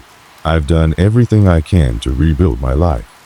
I moved far from that town, to a place where the memories of the hotel can't reach me. I found work, tried to settle down. But that's the thing with trauma. It doesn't let you go. It follows you in the quiet moments when you least expect it, when you're alone at night, when you walk past a shadow, when you hear a sound that's just a little too close. I can't outrun the things I've seen, the things I've heard. And as much as I've tried to bury the memories, the hotel is always there, lurking just beneath the surface of my thoughts. Sometimes I catch myself glancing at the corners of rooms, wondering if something's watching me. I can't help it. The feeling is ingrained in me now, like a reflex. I look at the shadows with suspicion, knowing that they can hide anything. In the years since I left, I've come across a few people who have gone to the hotel, and the stories they tell are always the same. Strange noises, inexplicable occurrences, and an overwhelming sense of being watched. Some of them leave before it's too late, but others, like Daniel, are never seen again. The hotel takes them, and no one ever speaks of them again. Maybe it's a warning, or maybe it's just a curse, something that can't be understood by the rational mind. But what haunts me the most is the knowledge that I didn't find Daniel. I never saw him again after that night. Was he still in the hotel, caught in its web, or had something else happen to him? Did he want to stay? Was he forced into that dark realm of the hotel, never to return? I'll never know, and I'm not sure I want to. As time passes, I've come to understand that some things aren't meant to be understood. Some places, some forces, exist beyond human comprehension, beyond reason. The hotel is one of them. Its very existence is a mystery, and while I may never truly understand it, I've come to realize that not everything needs an answer. Some things are best left alone, buried in the depths of a world we can't touch. But the memories still linger, like ghosts that refuse to leave. The quiet moments are the hardest, when my thoughts wander back to that place, and the questions I still have. What was the hotel? What did it want? And most haunting of all, what was it that drew us there in the first place? I wish I could say that the fear eventually fades. I wish I could say that I've moved on, that the nightmares have stopped, but they haven't. I still wake up sometimes, drenched in sweat, hearing the sound of those creaky floors beneath my feet, feeling the air grow colder with each breath. The hotel's grip on me has loosened, but it hasn't released me entirely. I'm not sure what I expected when I walked away from that place. I thought I would be free, that the hotel's hold would break the moment I stepped outside, but it didn't. And I've come to realize that, for all the distance I've put between myself and the hotel, it will always be there, lingering in the back of my mind. I'm not the same person I was before I found that hotel. None of us are. Some things change you, whether you want them to or not. And I've come to accept that I'll never truly escape the shadow of the hotel. It's with me in everything I do, in every corner of my life. It's the price I paid for stepping inside, for seeking something beyond what the world can offer. but I'm alive. And sometimes that's enough. The only thing I can do now is keep moving forward, step by cautious step, always looking over my shoulder, always aware that the past hasn't forgotten me, and neither has the hotel. If you find yourself near that place, don't go in. Don't even look at it. It's waiting for someone like you, someone curious enough to ask questions. But trust me, there are some answers you don't want to know, some places you don't want to explore. Just keep walking, keep moving, and never, ever look back. That's all I can say now. The hotel is still out there, and maybe, one day, it will call to someone else, but I won't be there to answer. I've learned my lesson. This all began just over a year ago when I moved into a rented house with my cousin. It was a modest 2-story home located on the outskirts of town, near a wooded area. The house wasn't new, but it had character. The kind of character you get from years of living, of families coming and going. The kind of house that had seen better days, but still had that lived-in charm. We had been searching for a place for weeks, and after some failed attempts at finding something more modern, we stumbled upon this one. It wasn't big, but it was perfect for the two of us. The owner, an older woman named Mrs. Dunham, was kind but a bit eccentric. She had lived in the house for decades before deciding to rent it out. She told us stories about how her family had been in the area for generations, and her home had been passed down from one relative to the next. She didn't go into much detail, but it was enough to get us curious. We didn't ask too many questions after all. We weren't here for a history lesson. We just needed a place to live. When we first moved in, everything seemed normal.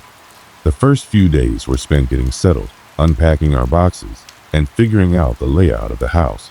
There was a large living room, a small but functional kitchen, and 2 bedrooms upstairs. Nothing out of the ordinary. The stairs creaked in all the right places, and the floorboards had that old wooden smell to them, but nothing unusual caught our attention. It was the kind of house where you could easily forget you weren't the only ones who had lived there. A few days passed, and we quickly fell into a routine. I would work from home, and my cousin, being a freelancer, had his own schedule as well. We would often spend our evenings in the living room, watching TV or playing games. It wasn't anything fancy, but it was comfortable. But even with the mundane routine, there were things about the house that gave me pause. Little things, like the way the house creaked at night, or how the air would grow colder in certain rooms, despite the thermostat being set to a reasonable temperature. It was nothing I could pinpoint, just an uneasiness that lingered in the back of my mind. The oddest part was the basement. I had only been down there a few times, but it wasn't something I liked to visit. It was cramped, the stairs leading down were steep and narrow, and the smell was musty. Mrs. Dunham had warned me about the basement when we first moved in, saying it wasn't much to look at, just a place to store things. I didn't think much of it, as most basements are used for storage.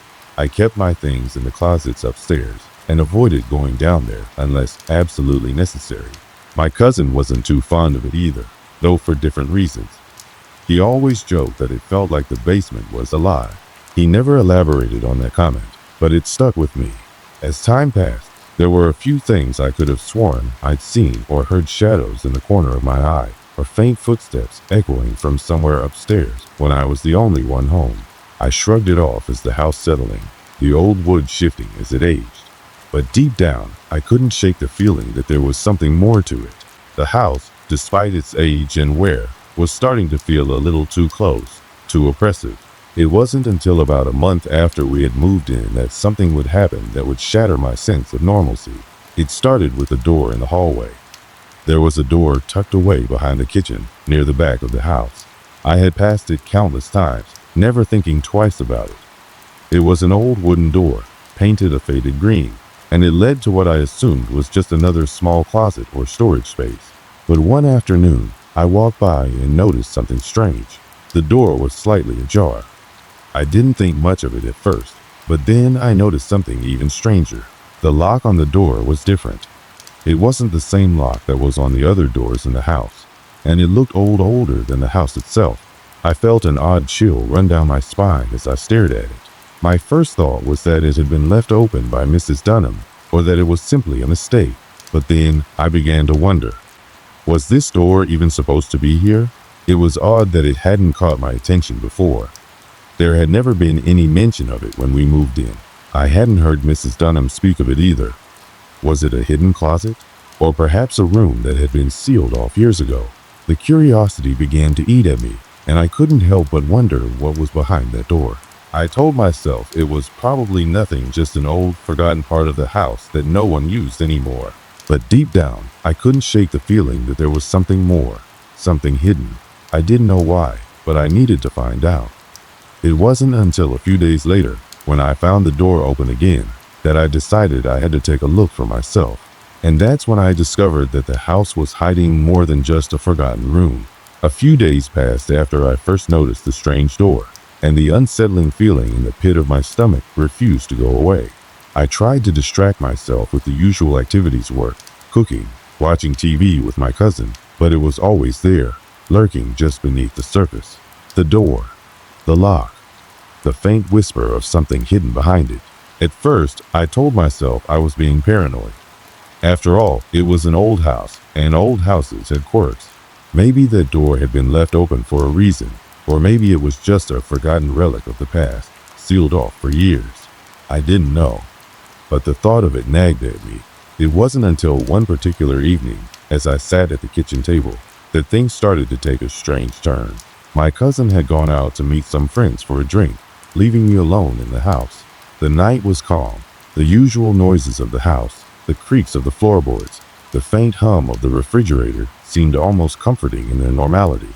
But then, as I was cleaning up, something happened that made me stop dead in my tracks. The door in the hallway, the one I had noticed weeks ago, was open again. I could see it from where I was standing, the dim light from the kitchen spilling into the hallway, casting long shadows along the walls. It had been closed earlier, and I knew I had checked it after the last time I had noticed it ajar. My heart skipped a beat. The door shouldn't have been open. I set the dish I was holding back down on the counter. My breath caught in my throat. I stared at the door, trying to convince myself that I had simply forgotten. Maybe I had left it open after all, or perhaps my cousin had come home early and not said anything. But no, that didn't seem right. I was sure I'd double-checked it before. I slowly walked over to the hallway, my steps heavy, and as I neared the door, the air around me felt colder, denser. The hairs on the back of my neck stood on end. I paused before pushing the door further open, my hand lingering on the knob as if something on the other side was waiting for me to open it. I shook my head, trying to shake off the feeling that something was wrong, and pushed the door open. The room behind it was smaller than I expected. It was a narrow, windowless space with exposed brick walls that were damp to the touch. A faint musty smell lingered in the air, but nothing seemed immediately out of place. There was nothing unusual about it, but the absence of windows and the coolness of the room made it feel off, as if it was forgotten for a reason. I stepped inside and noticed something strange, a thin layer of dust on the floor, except for one section near the back of the room. It looked as though something had been dragged across the floor recently. I bent down to get a better look and saw the faint markings of something heavy being moved. I didn't know what to make of it, but I could feel my unease growing. I quickly backed out of the room, closing the door behind me. It was then that I realized the room was colder than it should have been. The rest of the house felt warm, the heater running in the background, but the air in the hallway and the strange room behind that door seemed to be clinging to a chill that I couldn't explain. I immediately called my cousin, but he didn't answer. He was probably still out, I thought. I was alone again. The silence in the house felt deafening, and the eerie feeling continued to settle around me. I tried to convince myself that it was nothing, just an old house with quirks, but that nagging feeling wouldn't go away.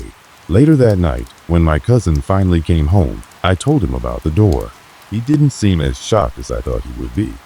In fact, he seemed almost nonchalant about it. "It's just an old house," he said. "Probably nothing."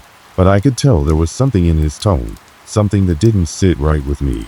I couldn't put my finger on it, but it was as if he had heard something like this before. We both decided to check the door again, together this time.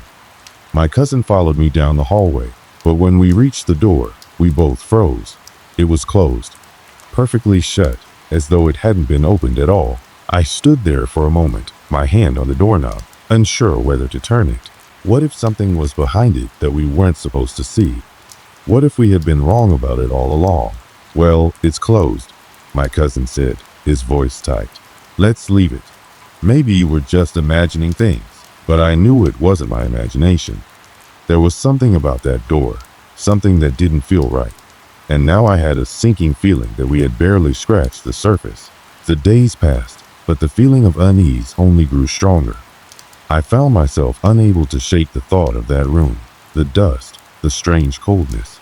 Every night, as I walked past the hallway, I couldn't help but glance at the door. It was always shut now, but I felt as though it was watching me, waiting for something. That's when the strange noises started. At first, it was just the house settling, I thought. A creak here, a groan there. But it wasn't long before the sounds grew more distinct. I would be lying in bed at night, drifting off to sleep, when I would hear footsteps upstairs, slow and deliberate, as if someone was pacing the halls. But when I would get up to check, there was never anyone there. I mentioned the noises to my cousin, but he shrugged it off. "Old houses make weird sounds," he said. "It's nothing." But even he was beginning to look over his shoulder when he thought I wasn't watching. Then, one night, the worst thing happened. I had been sitting in the living room, watching TV, when I heard a faint sound like something scraping against the floor.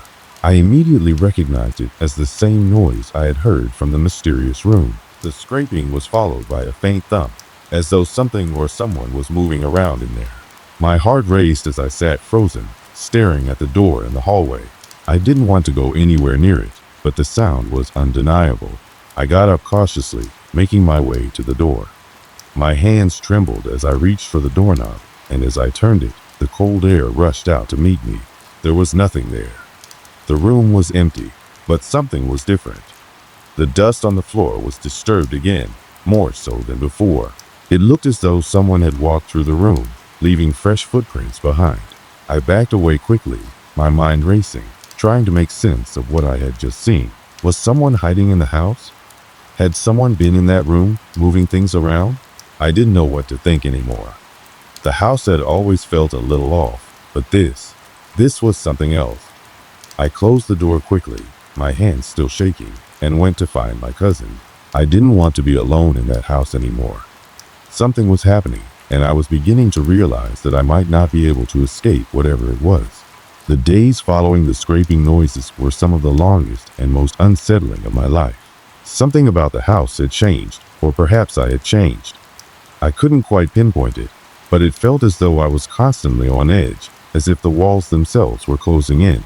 The house no longer felt like a place of comfort. It had become a place of mystery and creeping dread. Every time I walked past the hallway, my gaze would involuntarily drift toward the door at the end. It wasn't just the door anymore. It was everything in the house that felt wrong. The air seemed heavier, charged with a tension that I couldn't escape.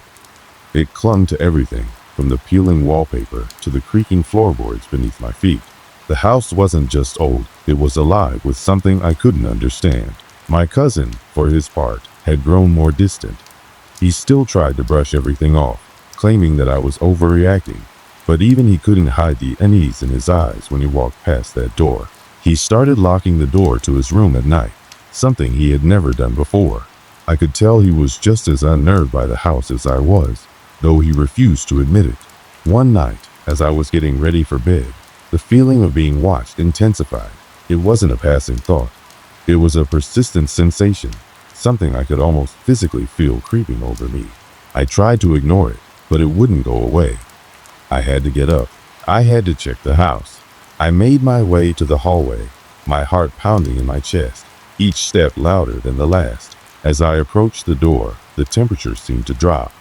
A cold breeze swept through the hall, and I shivered despite the warmth of the house. The door was still closed, but I could sense something behind it, something waiting.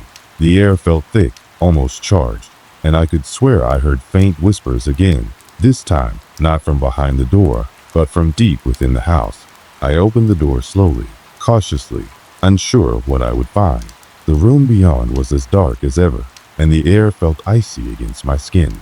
I stepped inside, the wooden floorboards groaning under my weight, and I immediately noticed something different. The dust was disturbed again, but this time it wasn't just a few footprints. The entire floor was covered with strange markings, deep grooves in the dust. as though something or someone had been dragging something heavy across the floor. I stepped forward, my breath shallow, my pulse quickening. I had to get closer to see what it was. The markings led to the far wall, where I noticed a faint outline, as if something had been moved recently. I ran my fingers along the edge of the wall, and that's when I felt it cold metal, hidden behind the exposed brick. My heart skipped a beat as I realized there was something behind the wall. A hidden door. Another one. I wanted to run. I wanted to leave the house and never come back, but I couldn't. Something kept me there, a force I couldn't explain. I pulled at the metal, testing it, and the wall shifted ever so slightly. My stomach twisted as I realized that the room I had been standing in for weeks, the room I thought was empty, was hiding something far worse. But before I could do anything more, I heard a low, guttural sound, like a heavy breath, coming from somewhere in the room behind me. My skin crawled as I spun around, expecting to see anything, but the room was empty.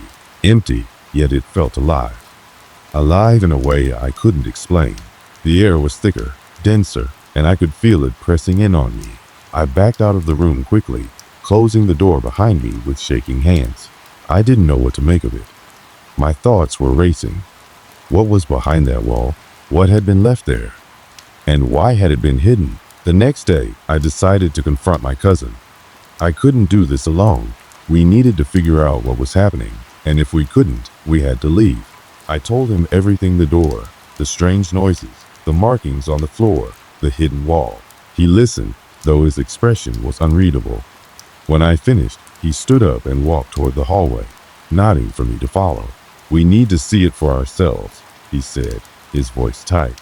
"Maybe we can figure out what's really going on." We made our way to the door, and as we stood before it, I noticed a shift in my cousin. His face was pale, his hands trembling slightly. I had never seen him like this before. He had always been the calm one, the rational one, and yet here he was, just as scared as I was. He reached for the doorknob, his hand hovering just above it, and for a moment we both stood there, listening to the silence. The house seemed to be holding its breath, as if waiting for us to make the next move. He turned the knob, and we both stepped inside. The room was just as I had left it: dark, cold, and unsettling, but now it felt different. It wasn't just an abandoned room, it was a tomb. We moved cautiously, the floor creaking underfoot. The markings on the floor were still there, clearer now in the faint light that seeped in through the cracks in the walls. My cousin knelt down, his fingers tracing the lines, his face drawn with concentration. "These aren't just random marks," he muttered. They're patterns." My heart skipped a beat. Patterns? What did that mean? He reached into his pocket and pulled out his phone, using the flashlight to illuminate the walls. And that's when we saw it. There were more markings, more symbols etched into the walls, hidden beneath layers of dust. They weren't random at all. They formed a pattern, a series of strange symbols I couldn't recognize. I leaned in closer, trying to make sense of them, but nothing about them felt familiar. It was as if they were foreign, alien even. And the more I stared at them, the more I felt that same presence, the sensation of being watched, of being trapped. Suddenly, we both heard it, a faint sound, like a distant scratching. It came from behind the wall. My cousin and I froze, our eyes wide with fear. The scratching grew louder, more insistent, as if something or someone was trying to break through from the other side. The sound reverberated through the room, bouncing off the walls, and the temperature seemed to drop further. It felt like the very air had turned to ice. "We need to get out," I whispered, my voice barely audible. But my cousin didn't respond. He was still staring at the wall, his face a mixture of disbelief and terror. He reached out a hand, as though he couldn't help himself, and before I could stop him, he'd pressed against the wall, pushing on it with all his strength. And then the wall shifted. A loud, deafening crack echoed through the room, and a portion of the wall swung open with a creak, revealing a hidden passageway leading into the darkness. I stumbled back, my breath coming in short gasps. This wasn't just some old house. This was something else, something far darker. The hidden passageway loomed before us, its darkness deeper than anything I had ever seen. A cold wind seemed to pour from the depths of the tunnel, swirling around us and carrying with it a strange, musty scent. I could feel the hair on the back of my neck stand up, my breath coming out in short, panicked bursts. There was something in that darkness. I knew it. My cousin stood frozen beside me, his face drained of color. He had always been the more rational one, the person who could keep a cool head in any situation. But now, as he stared at the yawning darkness in front of him, I could see that even he was struggling to keep his composure. We both knew that whatever was hidden in that passageway was not something we were meant to find. "What is that?" I whispered, my voice barely a breath. He didn't answer. He simply stood there, staring at the opening. For a moment, the silence stretched out between us, thick and suffocating. The only sound was the soft rustling of the wind outside, but it felt as though the house itself had grown quiet, waiting. Without a word, he took a hesitant step toward the passage. I followed him, my heart pounding in my chest. Each step felt heavier than the last, as though the very air around us was pressing down on us, urging us to turn back. But we didn't. We couldn't. Something inside me, something primal, drove me forward, as if the house was calling to me. The moment we stepped into the passage, the temperature dropped. It wasn't just the air. The walls themselves felt cold, like they were alive with a chill that seeped into your bones. The passage was narrow, just wide enough for us to walk single file. My cousin led the way, his flashlight casting long shadows along the walls as we moved forward. The walls seemed to close in on us, and I couldn't shake the feeling that we were being watched, that something was following us in the darkness. We walked in silence, the only sound the soft shuffle of our footsteps on the dusty floor. The air grew denser with each step, thicker, more oppressive. And then, just as I thought I couldn't take it anymore, we reached the end of the passage. There was another door, smaller than the one we had opened earlier, but it was just as old, its wood warped and cracked. The door looked different, though. It was covered in symbols, the same strange markings we had seen earlier, the same symbols that had been etched into the walls of the room. My cousin reached for the handle, his hand trembling, but before he could touch it, the door creaked open by itself. The sound echoed through the passage, like the door had been waiting for us to come. "Do you hear that?" I asked, my voice barely audible over the rush of adrenaline in my ears. He nodded, his eyes wide with fear. The sound. It was a low, guttural humming, like a distant chant or a soft whisper that seemed to reverberate in the very walls. The sound seemed to come from behind the door. It was like the house was alive, breathing with us, pulsating with something ancient and powerful. I glanced at my cousin, but he didn't move. He was staring at the door, his face pale, as if he had seen something that I couldn't. He turned to me, his lips trembling. I don't think we should go in there," he said, his voice hoarse. I nodded. Part of me wanted to turn and run, but the other part, the part of me that had been pulled here, that had to know, couldn't. I reached forward, pushing the door open with trembling hands. The room was unlike anything I had ever seen. It was small, but it seemed to stretch endlessly, like the walls had no end. The air was thick, heavy, and the smell of decay hung in the air. It wasn't just the dust of an old room. It was the smell of something buried long ago, something forgotten. There were old, tattered rugs on the floor, their colors faded beyond recognition. Strange, broken furniture was scattered around, covered in layers of dust and cobwebs. But the most disturbing thing in the room wasn't the debris, it was the symbols. They were everywhere. Etched into the walls, the floor, the ceiling, every surface seemed to carry these symbols, glowing faintly in the dim light. And then I saw it. At the far end of the room was a large, ornate mirror. It was tall, covered in intricate carvings, and it seemed to hum with energy. I couldn't look away from it. The mirror drew me in, like it was calling to me, pulling me closer. As I stepped toward it, I could feel a strange pull, as though something was reaching out from within it. I stopped just in front of the mirror. My cousin was still behind me, too scared to approach. I reached out a hand, my fingers brushing against the surface. It was cool, but there was something else, something wrong. The moment my fingers touched the glass, the humming intensified, growing louder, like 1,000 whispers wrapped in a single, oppressive tone. The symbols on the walls began to glow brighter, and the air around me thickened, pressing in on me with an almost physical force. I looked into the mirror, and that's when it happened. The reflection wasn't mine. At first, I thought my eyes were playing tricks on me, that I was seeing things that weren't there. But the figure in the mirror was unmistakable. It was a shadow, dark and formless, hovering just behind me. It had no features, no face, just a presence. A presence that made my skin crawl. It wasn't just an image, it was real. It was there. I could feel it, see it, like it was alive in the glass, watching me. I froze. My heart slammed in my chest, and my breath caught in my throat. I tried to move, to pull away from the mirror, but it was as if I couldn't. My body refused to respond. I couldn't tear my eyes away from the reflection, from the dark figure that loomed over me, its presence suffocating. The air around me felt electric, charged with something ancient and malevolent. And then, the figure in the mirror moved. It reached out, its shadowy hand stretching toward me, and I screamed. I stumbled backward, but it didn't stop. It was coming for me. The room seemed to close in on me, the walls pressing in, the mirror pulling me closer, until all I could see was darkness.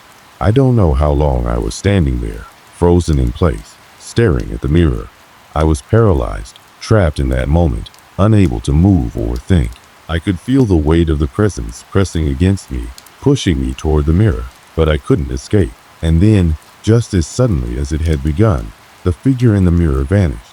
The humming stopped. The symbols on the walls faded, and the room fell silent once again. I blinked, disoriented, my mind reeling. I glanced around, and my cousin was gone. There was no trace of him, no sign that he had ever been there. I turned, desperate, calling out his name, but there was nothing, only the oppressive silence of the room. I was alone. In that moment, I knew I had made a terrible mistake. The house had taken him. The thing in the mirror had taken him, and I couldn't stop it. The fear that had been gnawing at the edges of my mind was now a full-blown terror. It wasn't just the house that was alive. The house wanted us. It had been waiting for us, and now it had what it wanted. My pulse raced, and I could feel the cold sweat on the back of my neck. I turned to leave, but the door to the passage was gone. The room had changed, shifting in the blink of an eye, and there was no way out. I was trapped. Trapped with the house. Trapped with whatever was watching me, waiting. The suffocating silence of the room was broken only by the pounding of my heart in my chest. I stared at the empty space where my cousin had been, feeling a knot of panic twist tighter inside me with every passing second. His absence was not just an empty room, it was a vacuum, a gaping hole where once there was life. And now, there was only a chilling sense of loss. I called his name over and over, but it echoed back to me with nothing more than a hollow sound. There was no answer, no footsteps, not even a faint whisper. The house was as still as a tomb. I took a shaky step back toward the mirror, the place where I had last seen him, my mind struggling to piece together what had just happened. The air still hummed with a low, unnatural vibration, and I could feel a lingering coldness settle around me like a heavy fog. It was as though the house itself was holding its breath, waiting for me to make the next move. Every instinct in me screamed to leave, to run out of the house and never look back. But something told me it wasn't that simple. The house wasn't done with me yet. I knew, deep down, that I hadn't even begun to understand what was going on. My cousin's disappearance, the eerie mirror, the strange humming was all tied together, and I couldn't walk away without answers. I forced myself to move, despite the gnawing fear that gripped my chest. I turned away from the mirror and examined the room once more. There was nothing new, nothing that might explain my cousin's sudden vanishing. I walked to the farthest corner of the room, where the shadows seemed to press in the most, but nothing felt familiar anymore. The walls were the same cold and unyielding, but they now held an ominous weight, as though they had witnessed something far darker than I could comprehend. I reached for the door, hoping to find a passageway that would lead me back to the living room, to some semblance of normalcy. But as my hand closed around the doorknob, I froze. It didn't budge. It felt as though the door itself was resisting me, holding me in place, as if the house had already decided my fate. I pulled harder, panic surging through me as I yanked the door with all my strength. Nothing. It was locked, or worse, sealed. I stepped back, trying to steady my breathing, my mind spinning. I didn't know what had happened to my cousin. I didn't know if he was lost to whatever force lurked within this house. But I knew one thing. I couldn't let it take me too. I ran back to the mirror, my only point of reference in this shifting labyrinth of a room. The humming had returned, faint at first, but growing louder as I stood before the glass once again. I didn't want to look into it, but I couldn't tear my eyes away. Something was compelling me, urging me to peer into the reflection, to see if I could find any clue about where my cousin had gone, or maybe how I could escape. With great reluctance, I stepped closer. As I looked into the mirror, for a split second, I thought I saw him. My cousin, standing just behind me, his face obscured by the shadows. My breath caught, my heart leaping with hope. But when I turned around, there was nothing.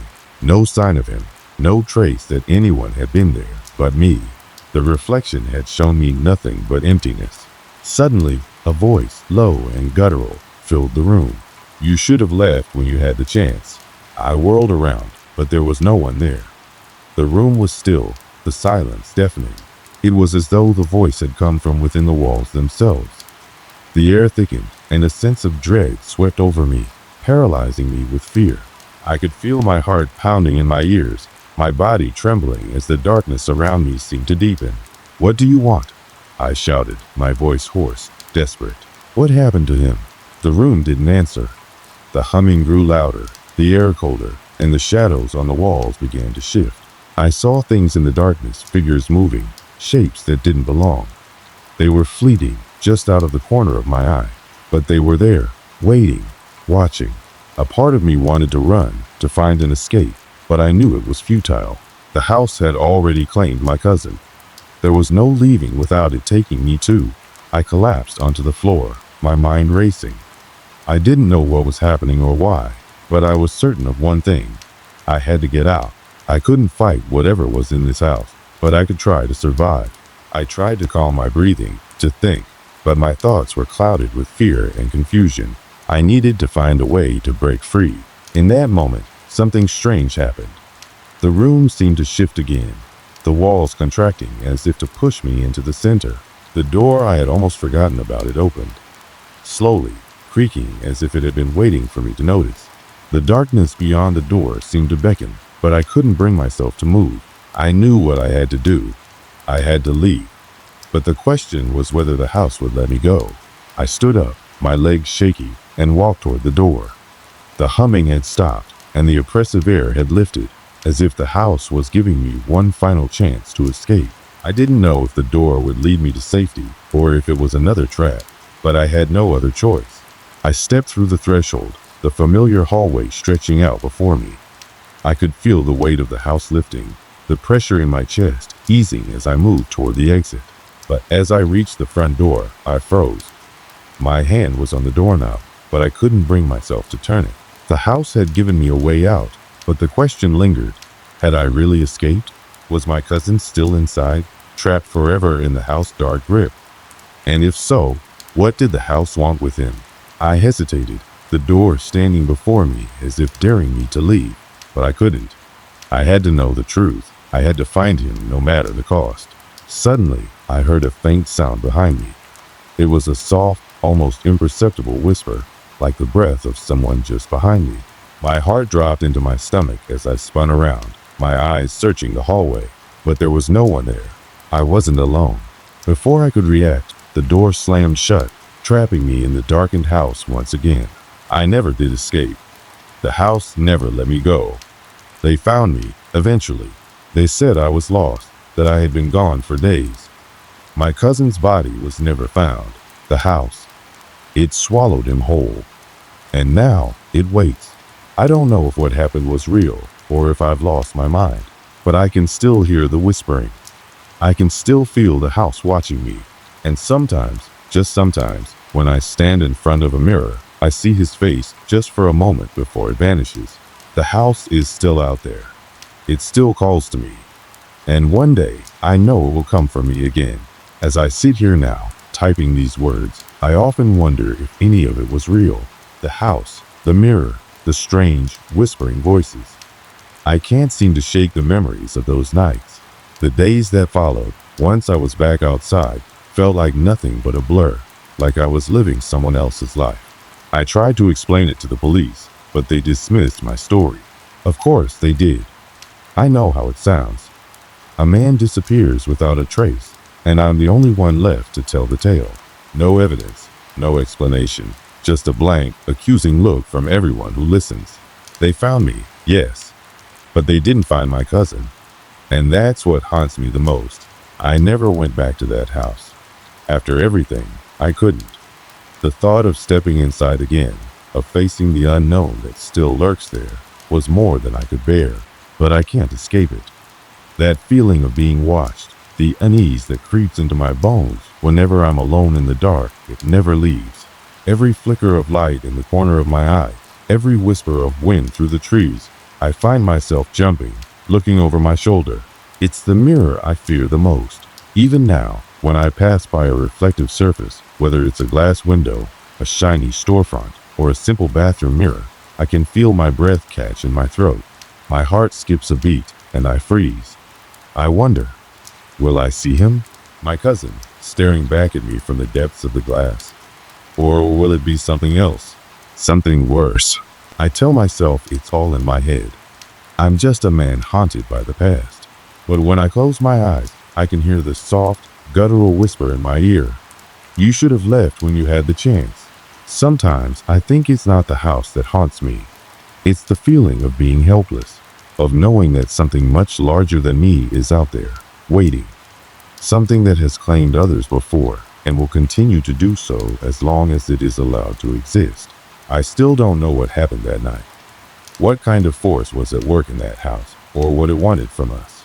Maybe I'll never know. Maybe it doesn't matter. What matters now is the lingering question that keeps me awake at night. Could it happen again? Am I safe? Or is this just the beginning of something much darker? When I close my eyes, I sometimes hear that humming again. I tell myself it's just the wind or a creak from the old house settling in the dark. But deep down, I know that's a lie. The house is still out there, and it still has its grip on me. Its cold fingers wrapping around my throat, pulling me toward the darkness where nothing is safe. It's only a matter of time before it calls to me again. It always does. There's nothing I can do to stop it. And now, the only thing I can do is tell you this story, to warn you, to make sure that if you ever come across a house like the one I stayed in, if you ever feel that weight in the air, that inexplicable chill crawling down your spine, don't turn back. Don't try to understand what's happening. Because once you do, once you let that darkness touch you, it's not something you can walk away from, not without a price. If you find yourself standing before a mirror late at night, wondering if what you see is truly yourself, if you feel that cold, familiar presence lurking behind you, don't look again. Because once you see it, once you know it's there, it won't stop. And the house, well, the house never lets go. It never forgets. It waits. And when the time is right, it will come for you. So don't let it. I can only hope that by sharing this, I've warned you in time, that you'll remember these words and not ignore the signs when you see them. There are places in this world where the walls are thin, and the things beyond them are more real than we could ever imagine. If you ever feel that something is wrong, trust your instincts. Turn around, walk away, and don't look back, because if you do, the house will find you, and it will never let you leave. I've always had a fascination with trains. The rhythmic sound of their wheels on the track, the way they slice through the night, their lights glowing faintly in the distance. Something about them always drew me in. Perhaps it was the idea of traveling somewhere far away, escaping the mundane, or just the quiet solitude you experience in the comfort of your seat as the world moves past you. That was the kind of ride I was expecting on that late-night journey, but it turned into something that would haunt me forever. It was a chilly evening in late autumn. The streets were empty, and the city had already started winding down for the night. I had just finished a long shift at work and was catching the last train home. It had been a regular day, the kind you don't really remember much about, the sort of day that blends in with all the others. I didn't think much of it as I bought my ticket and made my way through the turnstiles at the station. The station was quiet, as it usually is late at night. Only a few scattered souls waited for their trains, looking as tired as I felt. A few of them glanced up at me as I walked past, but none of us exchanged any words. Everyone was too tired for that. As I stood on the platform, waiting for my train, I glanced at the digital sign that listed the times for the next departures. My train was scheduled to leave in about 10 minutes, which gave me just enough time to grab a coffee from the little kiosk across the platform. I walked over to the counter, greeted by the tired-eyed barista who served me without a word. The coffee was warm in my hands, and I took a sip as I made my way back to the platform, looking up at the sky, where a few stars could be seen twinkling through the scattered clouds. It was cold enough that I could see my breath, but the wind had died down, so it was a peaceful night, all things considered. The usual rush of thoughts and worries in my head seemed to slow down as I stood there, waiting for the train. It felt good to be heading home, to forget about the long day, to finally have some time for myself. The train arrived right on time, its headlights cutting through the darkness as it rolled smoothly into the station. The doors slid open, and I climbed aboard. The car I entered was mostly empty, with just a couple of people scattered here and there, none of them looking particularly awake. I found a seat near the window and settled in, pulling my coat tighter around me to ward off the chill. I pulled out my phone and began scrolling absent-mindedly, zoning out as the train pulled away from the station and started its journey through the city. It was all so ordinary, just another late-night commute, nothing unusual. Nothing out of the ordinary. But that's the thing about these kinds of moments. They feel so familiar, so safe, that you don't think to question them. Everything felt calm, even peaceful. The hum of the train's engine, the faint chatter of the other passengers, the occasional squeak of the train's wheels against the tracks, everything was normal. But that would soon change, in a way I could never have predicted. The train rolled through the city, making its usual stops. I could hear the soft announcements echoing from the speakers, the sound of doors opening and closing, but none of it seemed out of the ordinary. I was half dozing by this point, the exhaustion of the day catching up with me, when the train suddenly came to a stop. The jolt was hard enough to wake me fully, and I glanced out the window, wondering if we had reached the next station, but there was no station. Instead, we were in the middle of nowhere, just darkness and trees on either side of the tracks. I could see nothing but the faint outline of the trees in the distance, the dim glow of the train's lights illuminating the empty stretch of track ahead of us. I checked my phone to see if there was a signal, but the screen was blank. No service. I wasn't sure how long we sat there in the dark, but the quiet was unsettling. Not the usual hum of a busy station, not the chatter of people going about their business. Just the silence, broken only by the occasional creak of the train. The doors remained shut, and there was no announcement from the conductor. I glanced around the car, noticing that the few people who were on board seemed just as confused as I was, looking around at each other, wondering what was going on. A few minutes passed, and then I heard a strange sound, a scratching noise, like something moving along the floor of the train. It was faint at first, almost like a whisper in the distance, but it grew louder. My heart started to race, and I couldn't help but glance around the car, trying to locate the source of the noise. It sounded as though it was coming from beneath the train, or maybe from the hallway between the cars, but I couldn't be sure. I shifted in my seat, my eyes darting around nervously, but no one else seemed to react to the sound. They just stared blankly ahead, as though they didn't hear it at all. A chill ran down my spine, and for the first time that night, I began to feel truly uneasy. At first, I tried to shake it off, just a random noise, maybe something to do with the tracks or the train itself. But as the sound grew louder, I couldn't ignore it anymore. It was like something or someone was moving along the floor, scraping its way through the darkness. The other passengers still didn't seem to notice. Their eyes glazed over as though they were lost in their own thoughts, unaware of the growing tension in the air. That's when I saw it, just a flash of movement in the corner of my eye. I turned my head, my heart pounding in my chest, but there was nothing there. No figure, no shape, nothing at all. Just darkness beyond the train windows and the soft hum of the engine. Yet, I knew something was wrong. The train had stopped, but there was no reason for it. And there, in the quiet, was a creeping sense of dread settling in around me. Something wasn't right, and I had this sinking feeling that whatever it was getting closer. The train sat there in the dark for what felt like an eternity.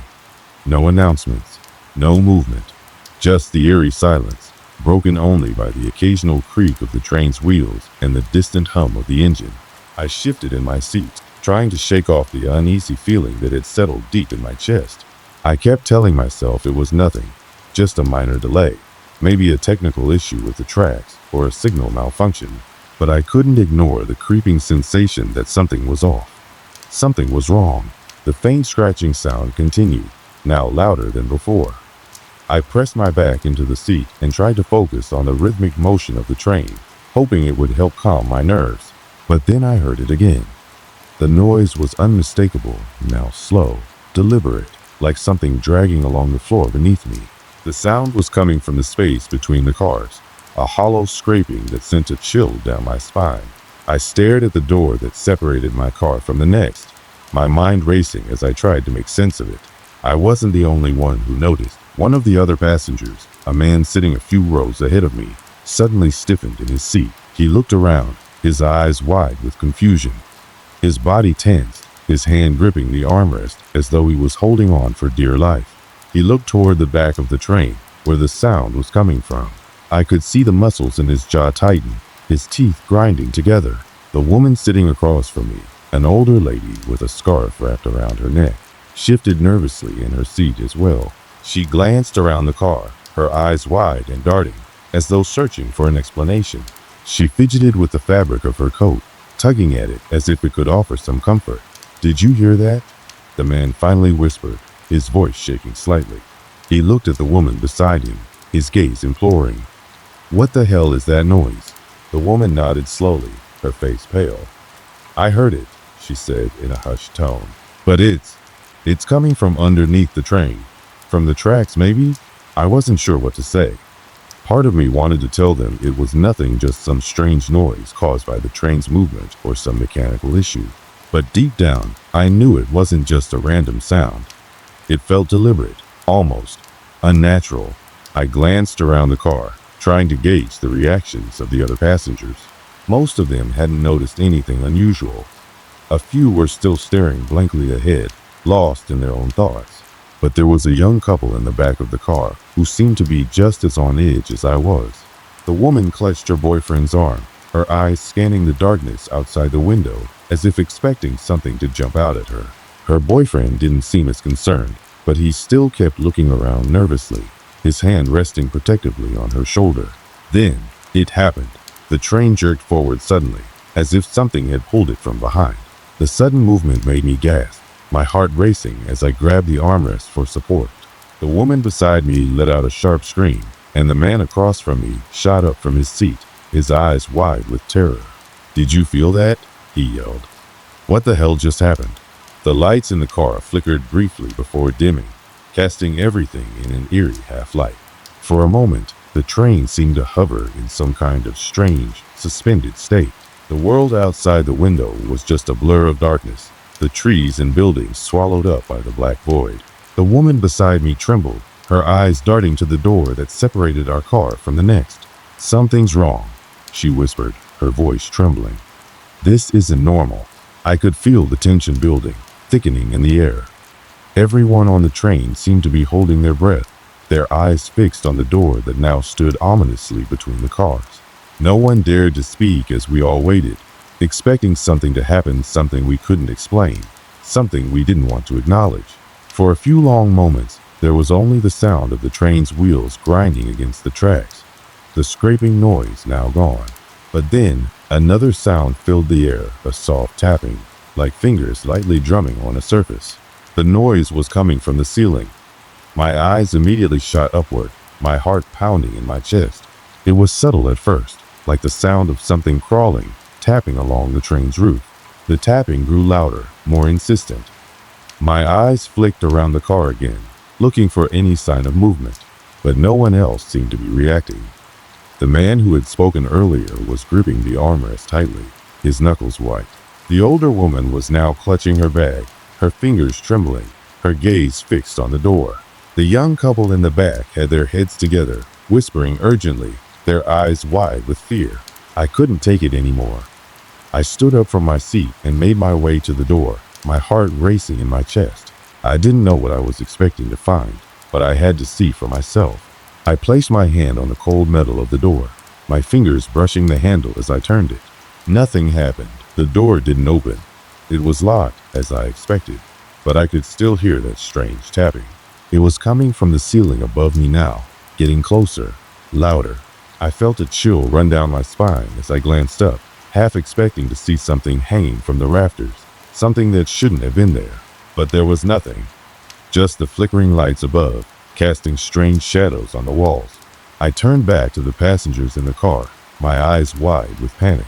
"We need to get off this train," I said, my voice barely above a whisper. "Something's wrong. We need to stop this train now." The man who had spoken earlier shot me a terrified look. "What do you mean, something's wrong? What are you talking about?" I couldn't answer him. I didn't know what was happening, but the sense of dread was overwhelming. The train felt alive, like it had its own will, like it was trying to trap us. The longer we stayed on board, the more I felt like we were being pulled into something we couldn't escape. The woman across from me stood up suddenly, her face a mask of fear. "I'm getting off," she said, her voice shaky. She walked toward the door and tried to open it, but the handle refused to budge. She yanked on it again and again, her breath coming in short, panicked gasps. "Let me out." But it was no use. The door wouldn't open. We were stuck. That's when the tapping grew louder, more frantic. It sounded like something was crawling across the ceiling directly above us. My heart was hammering in my chest as I glanced around the car. Everyone seemed frozen, paralyzed by the fear creeping in from all sides. The train had become something more than just a vehicle. It had become a prison. And that was when the lights flickered again, and everything went dark. The darkness was complete. For a moment, there was nothing but the eerie quiet of the train, broken only by the pounding of my heart in my chest. My breath came in shallow gasps, the air thick with the scent of stale metal and oil. I could hear nothing, feel nothing, as if the world had come to a standstill. It wasn't just the lights that had gone out. The whole train felt frozen in time, suspended in a place that didn't quite belong. Then, without warning, the lights flickered back on, dim at first, but gradually brightening to their full, harsh intensity. The sound of the wheels screeching against the tracks filled the air once more, louder than before, as though the train had somehow gained speed. I blinked, trying to adjust to the sudden brightness, my eyes scanning the car. It was the same, yet it wasn't. The walls of the train seemed to close in a little more, the space between us and the door feeling impossibly narrow. The air was heavier now, as though it were thick with something I couldn't see, something that pressed in on me from all sides. I looked around. The man who had first noticed the strange noise was still clutching the armrest, his knuckles white, but he wasn't looking at the door anymore. His gaze was fixed on something I couldn't see. He was staring into the dark, staring at the space beyond the flickering lights, his eyes wide with a mix of terror and confusion. "Do you hear that?" he asked, his voice low, barely a whisper. I strained my ears, listening. At first, there was nothing. Then, a faint sound, soft, almost imperceptible, began to emerge from the depths of the train. It was the sound of footsteps. Slow, deliberate steps, echoing through the metal hallway between the cars. They weren't the kind of footsteps you'd expect from a passenger, too slow, too heavy, as if something far too large was moving through the train. The air seemed to shift.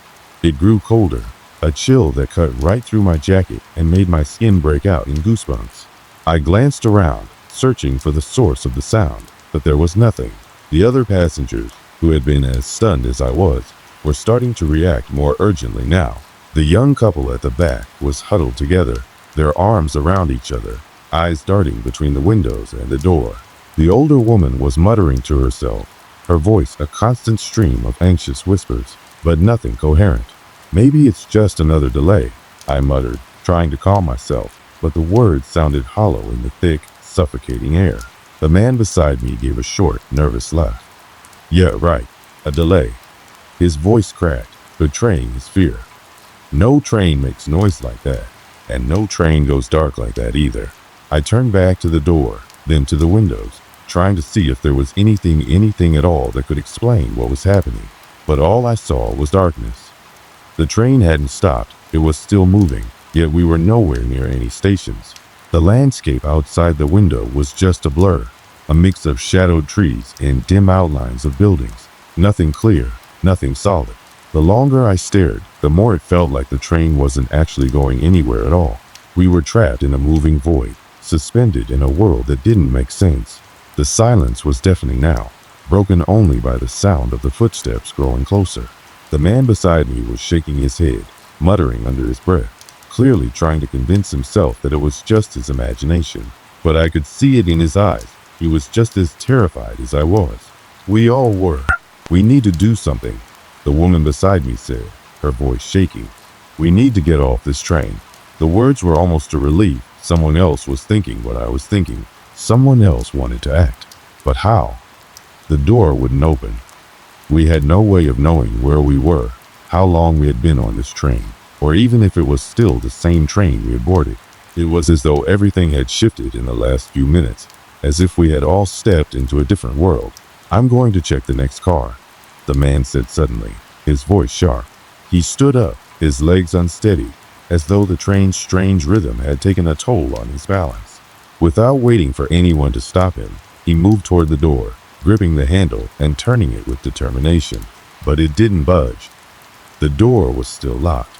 He tried again, harder this time, his frustration growing. Come on, he muttered, his breath coming in quick bursts. Open up. The silence that followed felt heavy, suffocating.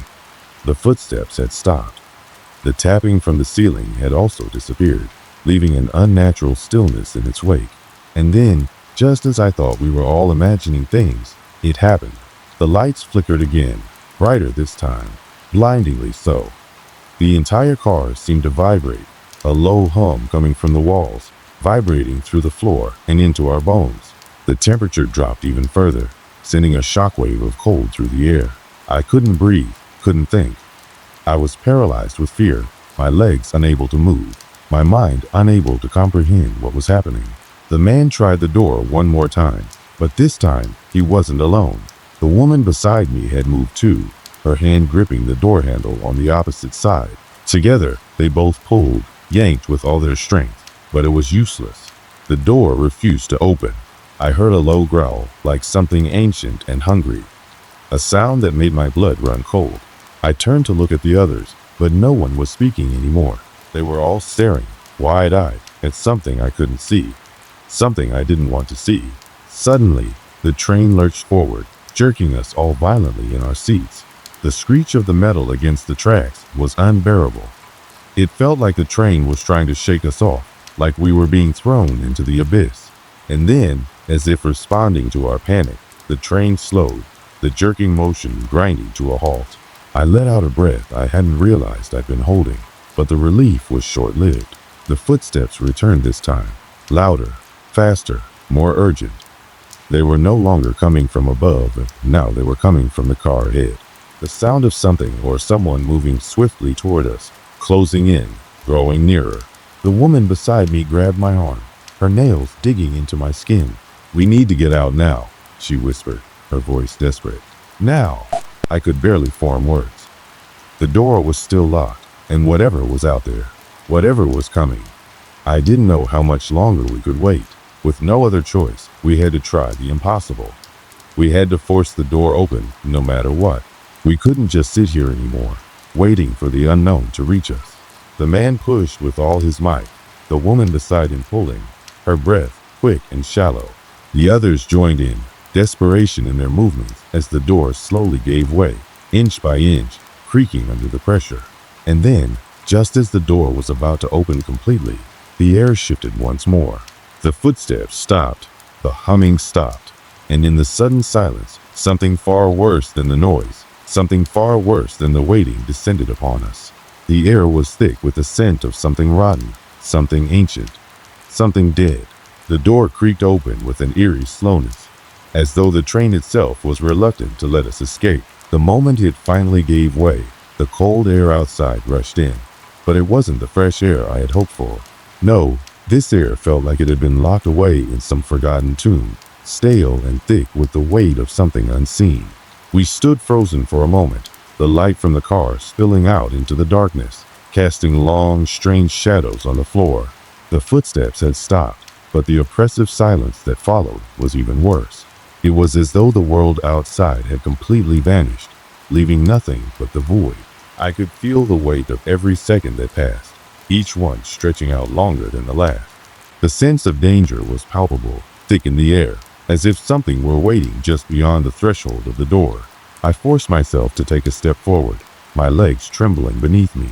I could feel the cold biting into my skin, but it wasn't the kind of cold that makes you shiver from the chill. It was the kind of cold that made you want to turn back, to run, to escape, to forget all of this. But we couldn't go back. We couldn't stay on the train.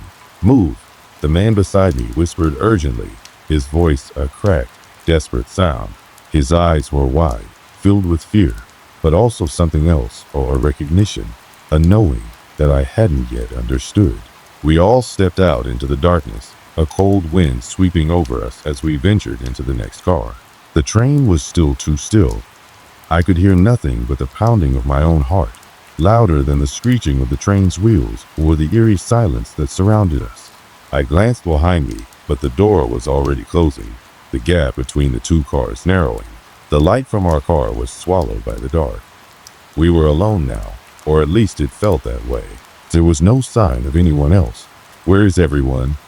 The woman's voice was shaky, almost a whisper, but I could tell she was trying to hold it together. She clutched her arms around herself, a futile attempt to ward off the unnatural cold. "I don't know," the man said. His face was pale, his hands shaking, but his eyes remained fixed ahead, scanning the empty hallway. "We just need to keep moving." There was something off about the hallway. Something was wrong with it. The walls seemed to close in around us, narrowing as we moved deeper into the train. The air was stifling, thick with something I couldn't quite place. The further we walked, the heavier it became, like we were wading through water that wasn't there. We reached the end of the car and pushed open the next door. This time, it opened without resistance, but when we stepped inside, what greeted us was nothing like the other cars. The interior was almost wrong. The seats were torn and overturned, as if some force had violently ripped them apart. The carpet was stained with dark patches, some fresh, some old, and the air was heavy with the scent of decay. It felt abandoned, but there was something unsettlingly familiar about it. Something that gnawed at the edges of my mind, making me second-guess every step I took. "We need to go," the man said, his voice low, urgent. "We need to get to the front." But as we started walking forward, I couldn't shake the feeling that we were being watched.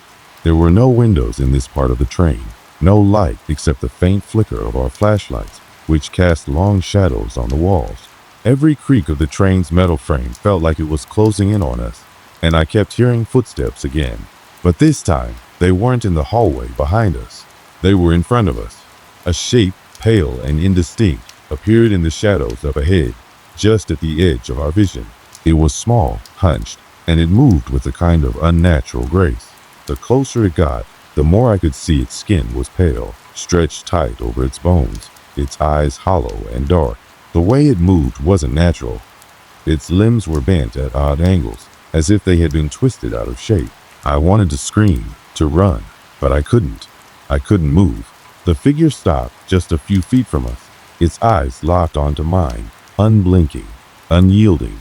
A coldness washed over me, freezing my blood in my veins. My heart thudded painfully in my chest, but I couldn't look away. It felt as if the thing was staring right into my soul, reading every fear, every thought I had. I don't understand," the woman said, her voice trembling. "What is it? What does it want?" The figure didn't respond. It didn't have to. The fear in the air told us everything we needed to know. It was like a weight pressing down on us, a crushing presence that filled every corner of the room. There was no escape from it, no hiding, no ignoring it. And then the thing began to move again. Slowly, deliberately, it took a step forward, its feet making no sound as they met the floor.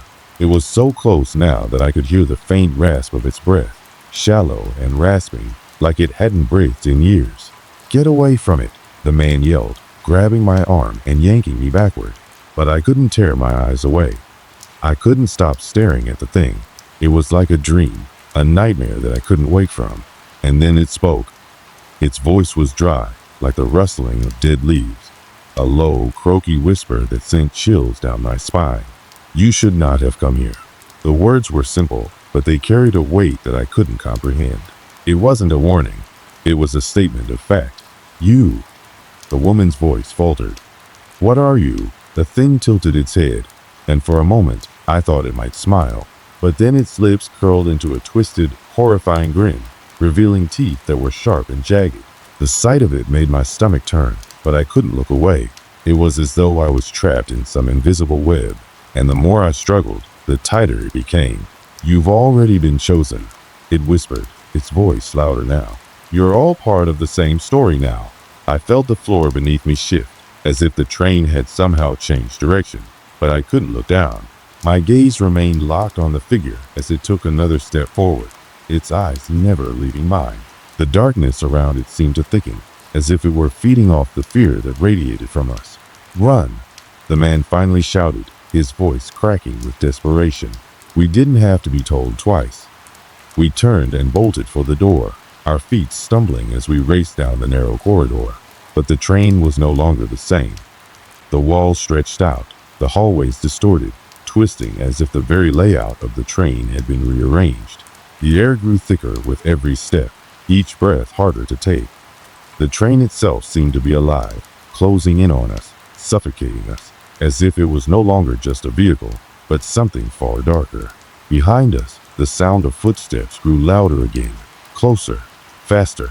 The figure wasn't far behind. We ran. Our feet pounded against the train's metal floor, a rhythmic echo that matched the frantic pounding of my heart. I could feel the cold air pressing against my skin, but it didn't matter. Nothing mattered except putting distance between us and whatever that thing was. The train seemed to stretch out endlessly before us, the hallways warping and twisting as though mocking our attempts to escape. We pushed open one door after another, each car seemingly more derelict and unsettling than the last. But none of them were the right one. None of them offered an escape. We can't keep running like this, the man gasped. His breath ragged as he stumbled alongside us. His face was pale, sweat slicking his forehead, and his eyes were wild, unfocused. We need to do something. I didn't know what he meant by do something. What could we possibly do? That thing, it wasn't just a creature from a nightmare. It was something far worse. The way it moved, the way it spoke. It had been in this place long before we ever boarded. It had always been here, hiding in the shadows, waiting. The woman, who had been eerily quiet since we'd encountered the thing, spoke up then, her voice low and uncertain. We can't keep running, she said, as if she were finally coming to some grim realization. We're not going to outrun it, not on this train. We had to stop. There was no way to keep running, no way to hide from whatever had taken hold of this place. But where could we go? The front of the train seemed so far away now, like an unreachable goal. The train had become a labyrinth, and every turn we took only seemed to lead us deeper into its clutches. The walls pressed in on us, and the air grew thicker with every breath. It felt like we were suffocating, like the train itself was alive, feeding on our fear. We need to get to the engine, the man said, his voice hard with resolve. If we can get to the front, maybe we can stop it. Maybe we can get off this train before it's too late. But I wasn't sure what to believe anymore. The idea of reaching the front, of somehow escaping this nightmare, felt so distant. The train had become a living, breathing thing, a place where time and space no longer made sense. We could go to the front, but would it even matter? Still, I didn't have any other choice. We kept moving, the flickering lights casting strange shadows on the walls as we pressed on. Every step felt heavier than the last, and I couldn't shake the feeling that something was watching us waiting. But we couldn't stop. We had no choice. As we reached the next door, I hesitated. I knew we had no time to waste, but I had to ask, what do you think we're going to find up there? At the front? The woman looked at me, her face pale and drawn. I don't know, she whispered, but we have to try. We pushed through the door and continued on. This part of the train seemed even darker, and the walls felt like they were closing in on us. I could barely see my hand in front of my face, and the only light came from the faint flicker of our flashlight. And then, just as we neared what I hoped was the final stretch, the train lurched. It was a sudden, violent movement, the kind that made you lose your balance, and we stumbled forward, barely catching ourselves before hitting the floor. The screeching of the metal was deafening, and I felt my stomach drop as the train seemed to accelerate, faster and faster. as though it were no longer bound by the laws of physics. The world outside the windows had long since vanished, replaced by nothing but the black void. "What the hell's happening?" the man shouted, his voice trembling. Before anyone could respond, the lights went out completely, plunging us into darkness. Panic rose in my chest. I had no idea where we were, no idea what was happening to the train. We were completely blind in the dark, surrounded by nothing but the echoes of our own breathing, the pounding of our hearts, and the oppressive silence. My mind raced. What could we do? What was left? And then, in the distance, I heard it. Footsteps. Slow, methodical, unwavering. The figure was here. It had found us again. "No," I whispered, backing away from the sound, my mind racing for any kind of plan, any kind of escape. But there was no way out. No way to outrun what was coming. We were trapped. Trapped in the dark, with the thing closing in on us. And then, just as I thought the world would collapse around me, the train lurched again, this time with a force that knocked us all to the floor. The lights flickered back on, briefly, before plunging into darkness once more. And when they returned, something was different. The train had stopped. For a moment, everything was eerily still. The footsteps were gone. The air felt different, calm, almost normal. But it wasn't normal. It couldn't be. I could feel the weight of the silence pressing down on me. We hadn't reached the front of the train, but we had come to a stop. But why? We stumbled to our feet, barely able to stand, and cautiously made our way to the nearest window. What I saw on the other side made my stomach churn. Nothing. The train had stopped, but the world outside was gone. No tracks, no station, no signs of life. Just the same emptiness we'd seen when we first boarded. We weren't on any real train anymore. We were suspended in some place between reality and something darker. I turned back to the others, my voice barely a whisper. "This isn't real. None of this is real." The man's face was pale, his mouth moving, but no sound came out. He was staring at something, someone behind us.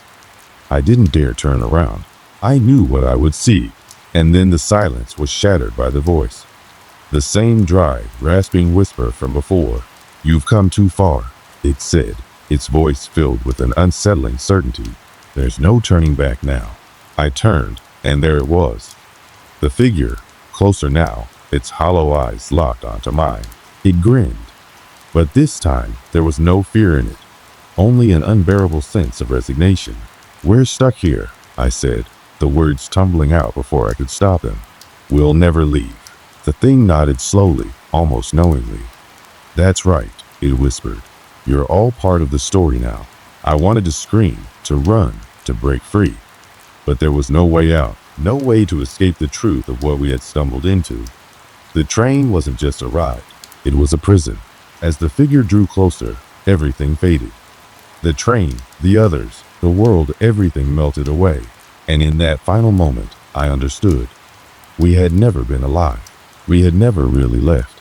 We were part of something much older, much darker. A story that never ended. And as the train started moving again, I couldn't help but wonder if anyone else would be foolish enough to board it. The endless hum of the train was all I could hear now. It had become the backdrop of my existence, the sound that defined the reality I had been sucked into. I had no idea how long it had been since we stopped. Time didn't seem to work the same way on this train, in this place.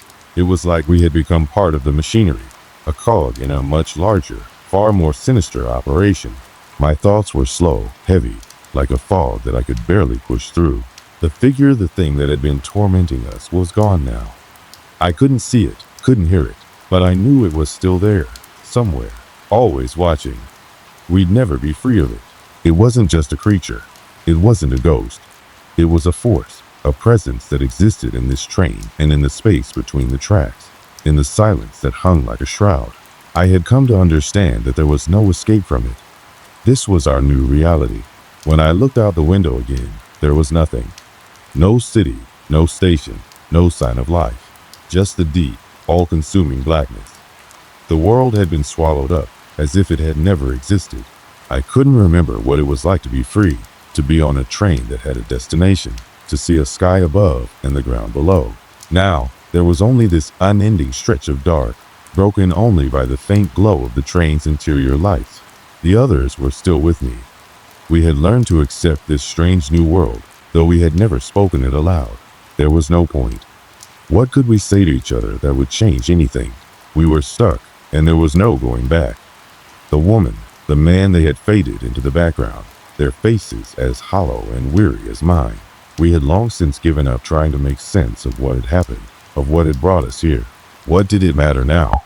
In moments of clarity, I would recall how it all began, how we boarded this train like any other, thinking it was just another part of the routine. The smell of metal, the clink of the wheels against the tracks, the faint rattle of passengers shuffling in their seats. Everything had been so ordinary at first, so comfortable. But that had been the illusion. This was no ordinary train. This was no ordinary journey. And I wondered if anyone else would ever come. Would the next passengers be greeted by the same strange figure, the same eerie voice that had haunted us? Would they be foolish enough to think they could escape? I didn't know, but I suspected that they would. And when they did, they'd become a part of this story too, just as we had. I often wonder if I am still here at all, or if this train, with its infinite tracks, is some kind of purgatory, a place where the lost souls of the world are trapped in an endless loop. Perhaps we were never meant to get off. Perhaps we were always meant to ride forever, to be part of this relentless journey through the dark. I've lost count of the days, or is it months? Since that final encounter with the thing, the passage of time seems irrelevant. Here, the train moves, but it doesn't take us anywhere. We are forever in motion, but we have no destination. Our thoughts are as hollow as the sound of the wheels spinning beneath us, carrying us farther into the void. And with each turn of the wheels, I feel the weight of our fate settle deeper into my bones. The others are silent now. We've grown used to the stillness, to the endless movement of the train. Perhaps we no longer have the strength to speak, or perhaps we simply know that nothing we say will change anything. The world outside is gone, and the world inside has become a memory we can't reach. There is only the train, the figure that haunts it, and the dark silence that presses in on us from every direction. Sometimes, late at night, I'll hear a soft sound from the back of the train, a faint rattle, a whisper in the air. And for a fleeting moment, I think we might have company. I think someone else might be joining us, that maybe they'll see the truth of this place and help us find a way out. But when I turn around, the car is empty, and I realize once again that we are alone. We have always been alone. This train, this nightmare, will never end. We will ride it forever, and in the silence, in the darkness, I will learn to accept it. I will learn to live with it, because there is no other choice. The only thing that remains now is the endless, unbroken journey. So if you ever find yourself boarding a late-night train, if the doors close behind you and the world outside fades into nothing, I beg of you, think twice before you sit down, because once you enter this place, once you become part of the ride, there is no getting off. There is no escape. The train will take you, and it will keep taking you, forever. And in the end, you'll be like us, lost in the dark, waiting for the next stop that will never come.